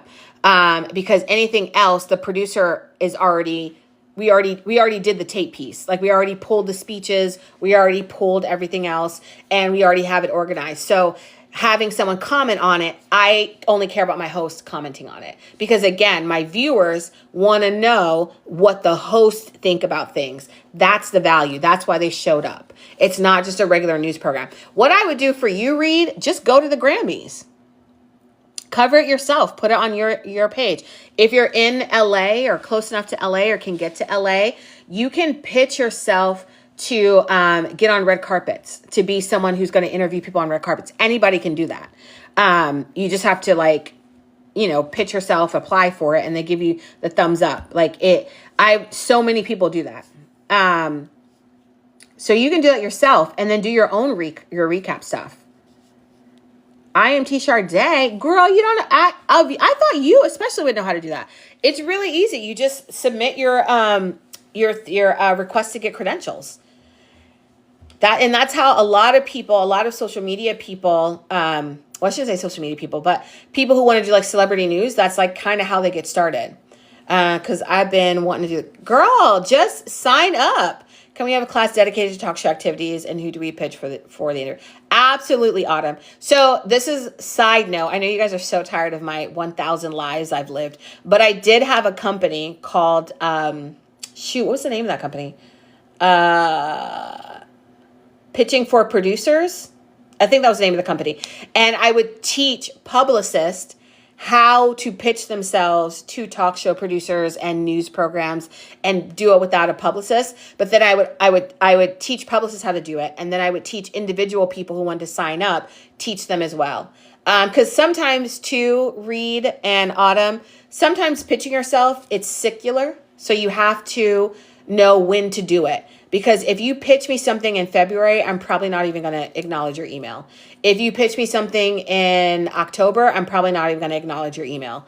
So there's and that's because we're coming into sweeps, and I already know what I'm doing for sweeps, and I'm aggressively working towards it. That's if you're like a morning show. If you're a talk show, your sweeps have probably already been laid out. October is slammed with you figuring it out. So I don't know how many times we got to tell you we don't have nothing. I forget. Y'all, I forget. Sorry, I have to do this stupid thing. Okay. No, you guys, I literally forget, and you have to forgive me because I forget that things that I have, it's been 20 years of me doing this, so there's things that are just second nature to me that I don't even think is information that is information. And then I start talking and I'm like, oh yeah, I guess that is something you should know. Like I would do a class on how to produce a reality series, like producing for reality producers, because that too, very different from a talk show. Very, very different. And so I keep learning that things are often easier than I initially thought. Yes, they are. How many times we got to tell you we don't know nothing? Yeah, I've covered red carpets. I just was clueless how to do TV segments. I would say, Reed, just do the TV segment yourself. Because if you go viral and you become the person who we can go to for that, and you have a following and you have people who want to hear what you have to say, then you're adding value. You're adding value for my viewers. Now my viewers could potentially know you in this area, and now I can bring you on. Very rarely will you find producers who want to find a diamond in the rough. I'm one of those people, but I had to fight for a lot of people to get them on the show, because I'll see something in someone and I'm like, yes, bring them on. They can do this, they can do that. And then everyone on my team is like, what? We don't understand. The executive producer, what? I mean, how many people are following them? I mean, what? And I'm like, no, just look at the tape. Trust me, get them here and we will get them ready. But that's very rare. Very, very rare, especially in this climate where people are being fired for like the dumbest of things. Let's see. You had to be with a major company for the major events. I'm going to stick with talk shows. Reality TV seems, upside down. Exactly. Yes, like Kaylin and the Ellen show. Exactly. Interest in reality. Yes, Kevin Hunter gave a lot of new talent chances. Did you hear that? Kevin Hunter? Who's Kevin Hunter? Am I I hate when I don't know something. Literally hates it. Really hates. Oh. No, honey. No, honey. Honey.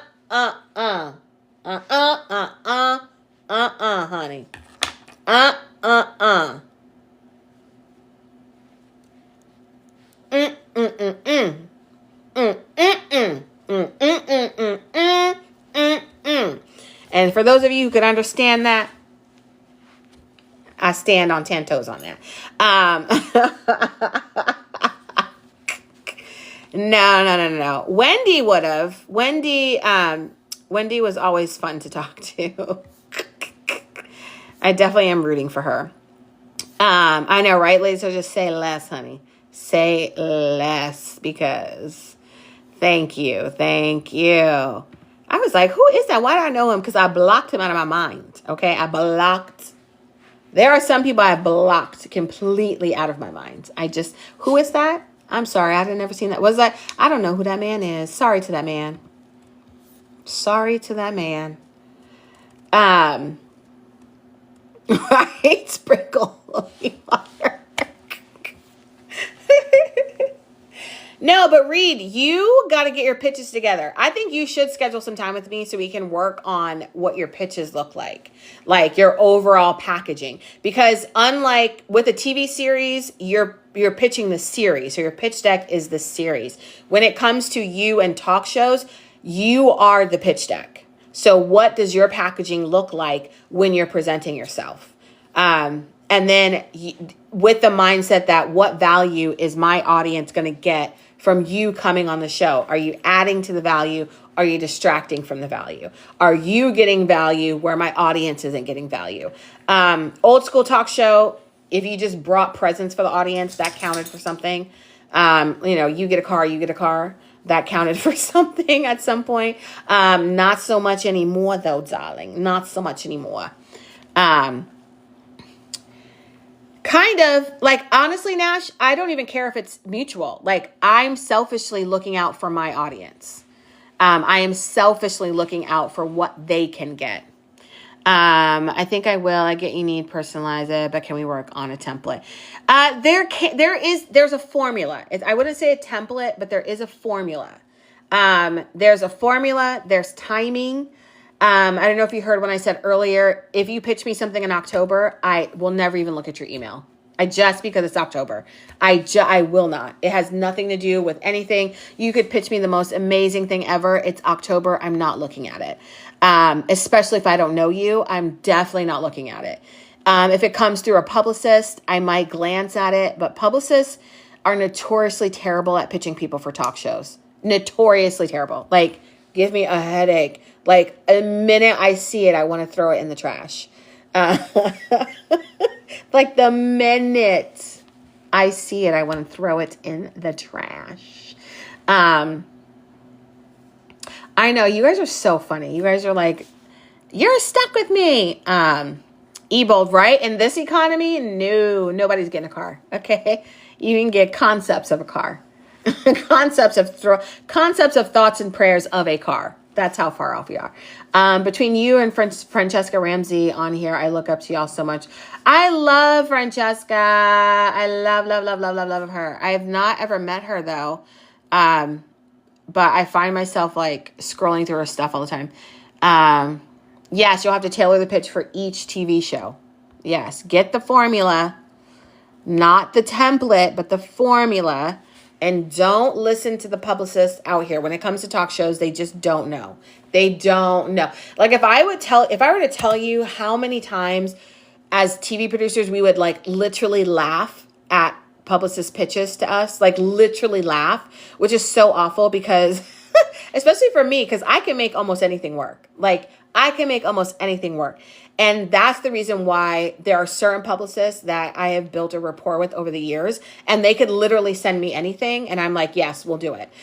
Is because if you allow a producer to produce, to be creative, to come in with the ideas, give me your little crumbs or tidbits of an idea or thoughts of concepts, give them to me and let me shape them. I will give you something so much better So much better than you thought you could ever have.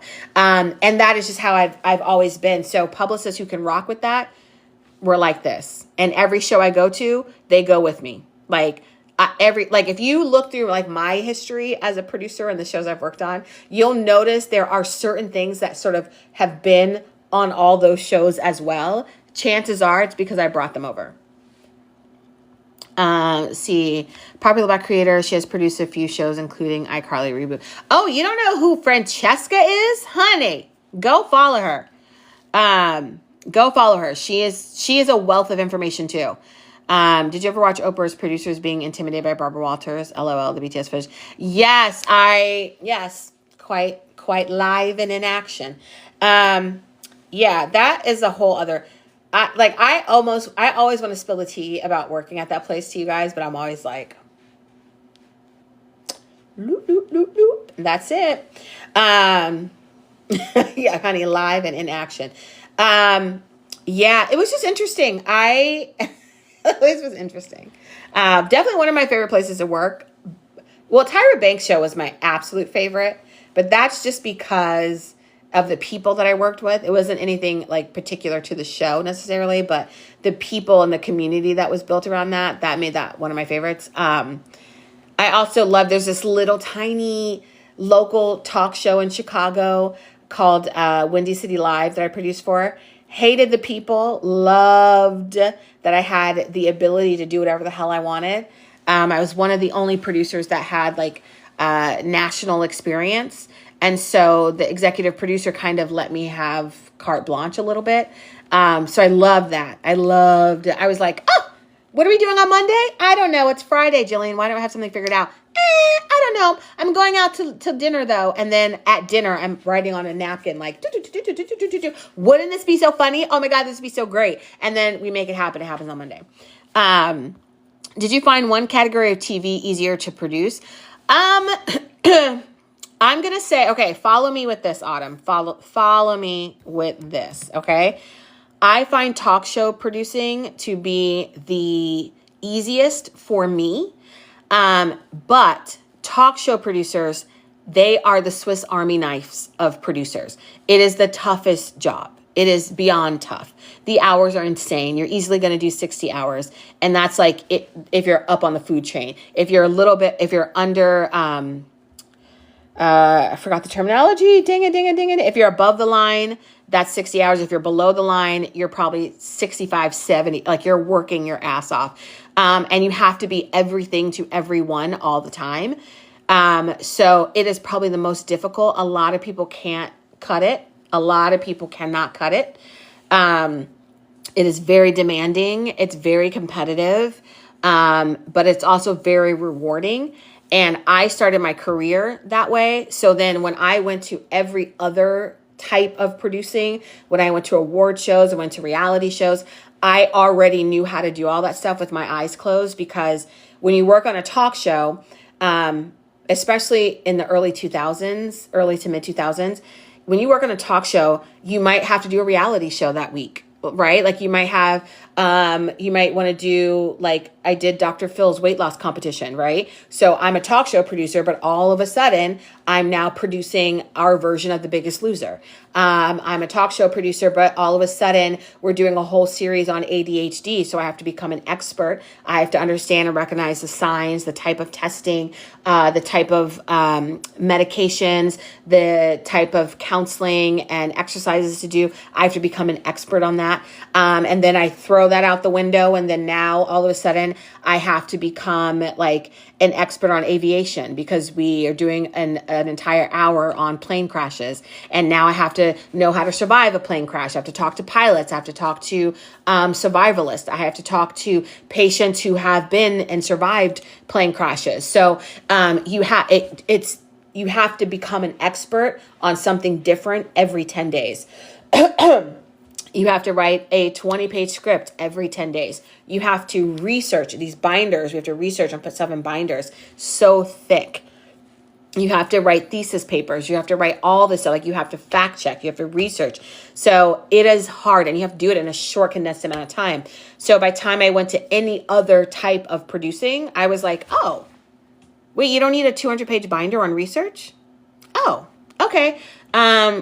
Wait, the experts already booked. They're part of the entire season. Oh, okay. No one else to book. Great. Like all the challenges are written and done. Okay, great. So literally, I just listen to them on the headset and pick out story beats and then send that to my editors and my story producer. Got it. But that only feels light to me because I started out in talk shows. So I think anybody else in the industry, in the TV framework, would probably say talk show producing is the craziest. It's crazy. Let's see. You have to take things... Oh, yeah, you do have to be ruthless. Yeah, and you cannot... you can't take anything personally, which is my biggest struggle.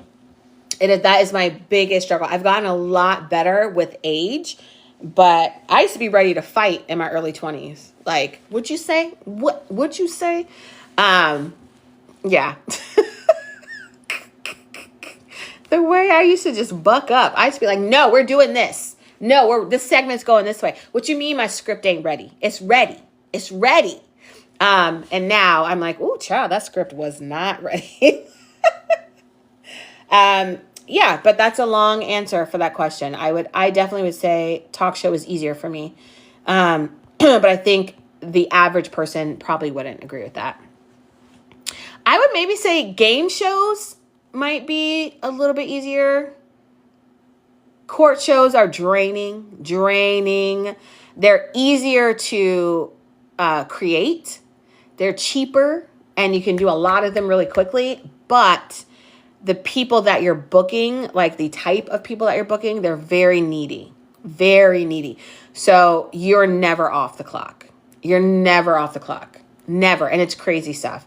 When I worked on a court show, child, whew, the amount of Go phones I had to buy, burner phones I had to buy, the amount of Popeyes gift cards, Walmart gift cards, Target gift cards, if I was lucky.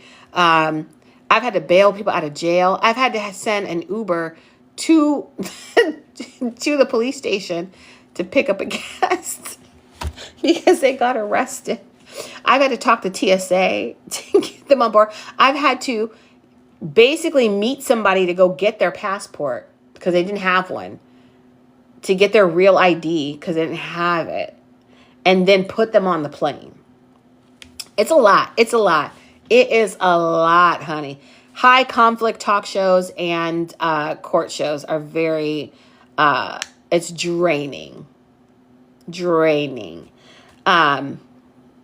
Easy as far as the mechanics, but it's a lot of hand holding. Oh no, it's so funny you say that, Autumn, because a lot of my friends worked on Jerry Springer, and it was a little bit the same. A lot of it the same. A lot of it the same, honey. Definitely cray. Yeah. Cray. Yeah, you guys are making me want to do talk show stuff. Jerry. Can I tell you this, though? When Jerry Springer passed away, because a lot of my friends work there, everyone has always just had nice things to say about him.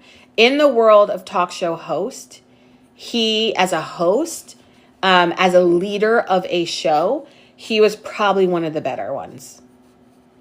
He was always kind, always thoughtful, considerate, understood the nature of his show, which he was like, hey, this is what it is. Don't let it stress you out too much. My grad school professor worked on Jerry Springer. He told us about some of those stories. Honey.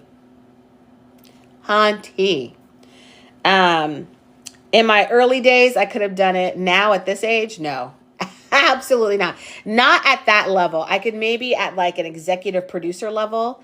Oh, thank you guys. I love these little hearts. Maybe at an executive producer level or a development level, but not like a network level. But I for sure couldn't be a PA. I for sure could not be an associate producer.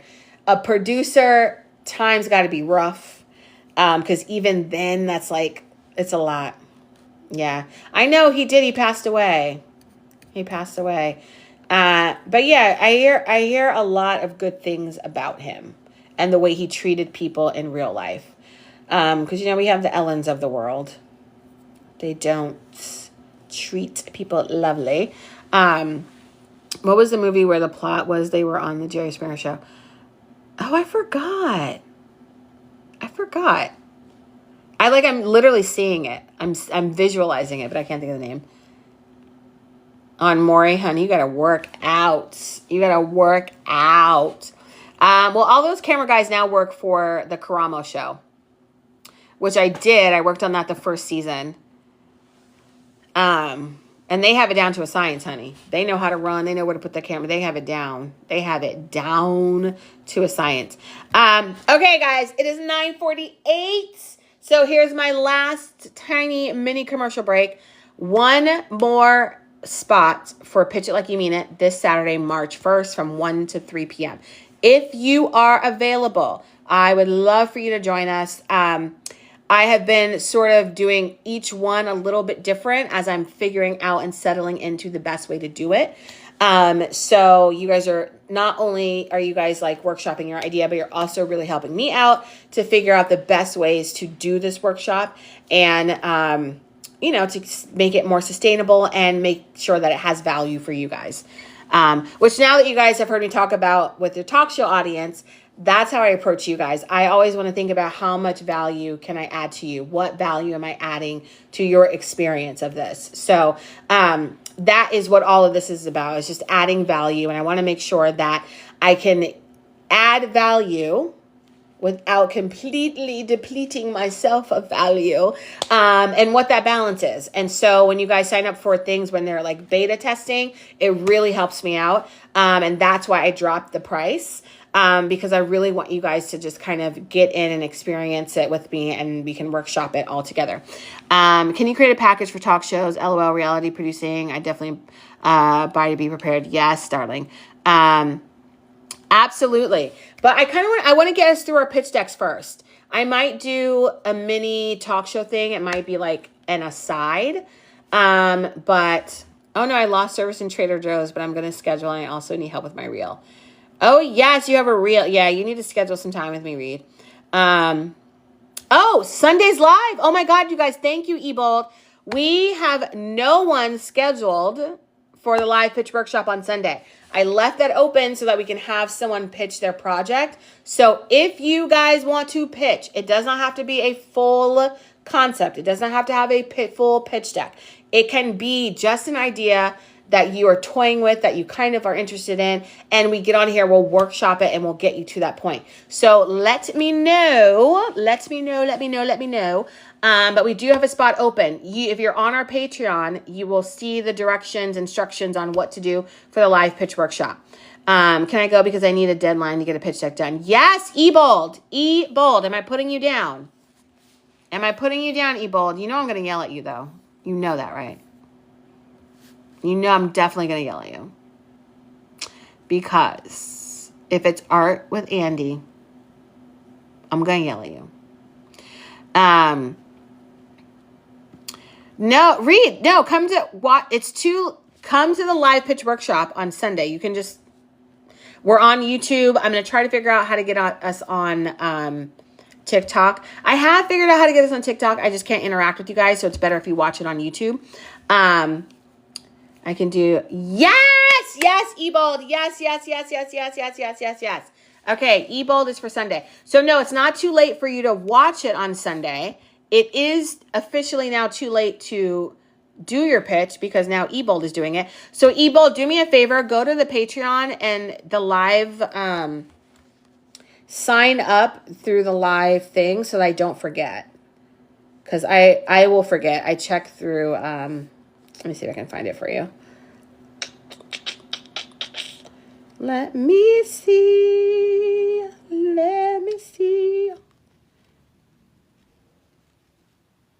Okay. So it's this, Ebold. So if you go to this, there's all the links you need in there. And you don't have to, so on here, Ebold, it says that you have to have it registered. You don't have to have it registered. So just sign up. It'll come to me. I'll get the alert, and then I will know how to prepare. Let's see. Yes, I'm excited. I'm excited. Trini, baby, where have you been? Have you been in this live this whole time? Reed, I'm so mad that you were at Trader Joe's because I need stuff from Trader Joe's. You didn't even ask me. You didn't even ask me. Thank you, Nash. Thank you, Nash. Yes, there's one spot for this weekend. Okay, one spot. You know, I'm not sure. It's like if you just go to the post and you just have to kind of scroll and find it. You just have to kind of scroll through the post and find it. Actually, let me see. Let me see.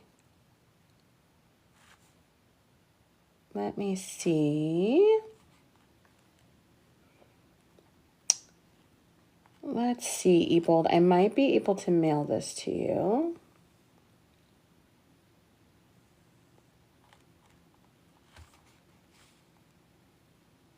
Wait, not me putting Ebold in the email. Just kidding. Wait, I haven't emailed you? You know what? That is because, okay, that was silly of me. I'm going to copy the link. And then I think I have this. I think I have it.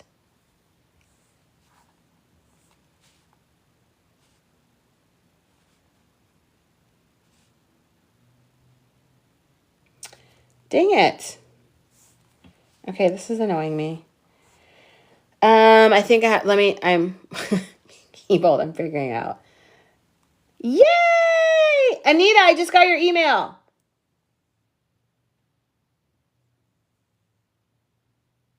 Anita, I just got your email. Absolutely. I can put my eyes on it.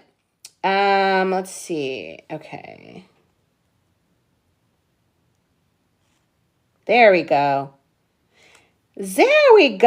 Darling. I have it. Okay, this took so long. Live pitch workshop. Okay, Ebold, I'm emailing it to you right now. Okay, I just emailed you the link. That took 500 years. And you found the calendar link. Okay, well then you have it all. Don't forget to get the pitch guide. Yes, guys. Yes. Okay, so I am ending these lives. You guys, we go on these lives for a long time. I have so much fun. Let's see. I have so much fun with you guys. I'm always like, I'm going to get off. I'm going to end this live at 9:15. And then it's like 11 o'clock. You're welcome, Ebold. You're welcome. I can't believe I literally was trying to email you like ebold@gmail.com. I was like, wait, no, that's not her actual name. Which is just funny to me. Okay, you guys, I know Charnel. I almost forgot you were here, Charnel. You were so well behaved. Somebody does not want to be blocked. I appreciate that, Charnel. But also, I love when you guys show up and are active in class. So don't feel like you have to be quiet. Don't feel like you can't participate. I think you overcorrected, Charnel. You overcorrected. No, I didn't say you could misbehave. Somewhere in the middle. You like over. I need you here. You were here and then you went there. So I need you like right here. Okay? Right in the middle. Nash is a bad influence. That's the problem. Okay? That's the problem. Okay, guys, I'm going to end this live, but thank you so much. I might post this one up. I don't know. I aim to only post one of the classes a week, but we start talking about so much more and there's so much more information. So I always feel like I need to post both of them. So we'll see. Oh wait, no, what do you mean? Scroll up real quick. I didn't even say anything. Nash. Read. What are you having me read again? Live restricted for some audiences? Why? I have 2 restrictions? What happened, guys? What happened? Is it me telling people to get blocked? Okay, Reed, what did you want? I scrolled up, Reed. I can't see it anymore. Oh, well, end it now. We were on time for work this morning and you had the doors locked. I know. Because I couldn't get that dual thing off. I couldn't. I cannot. Yeah, I know. That's weird. I have 2 restrictions. I'm like, what the hell? Your live is not eligible for recommendation and restricted in search results for the next 10 minutes. And then your current live contains themes that some may find uncomfortable and has been restricted. Commercial. Oh, I forgot when you promote stuff. I forgot. My commercials, we're going too hard in the paint. We're going too hard in the paint with the commercials. That means that they were good. Okay. That means that they were good and people had a problem. Okay. So I forgot about that. Oh, you guys, we had a lot of diamonds for this one. Great job, guys. I forget diamonds are crazy. I know TikTok's a hater. Because mind you, it's more information than commercial breaks. Okay. We have like 2 commercial breaks. That's it. Okay, but I am going to end the live because not because they're not promoting it. Like, who needs to be in here is in here. Okay. I know Steph promoting it. Like, who needs to be in here is in here. Okay. I know Steph, your phone is always dying. Your phone is always dying. Ebold's always driving. Fruity Flounders always on their way home. My account is shopping right now. Oh, TikTok is a hater. Hater. Okay, so I will see you guys. I'll see some of you on Sunday for the workshop. And then for Pitch It Like I Mean It. And then I will see the rest of you guys on Sunday where Ebold is going to do her pitch. Yay! And don't forget, everyone, go follow Ebold. Like we always follow and support. So you guys have a great night and I will see you guys this weekend. All right. Bye guys.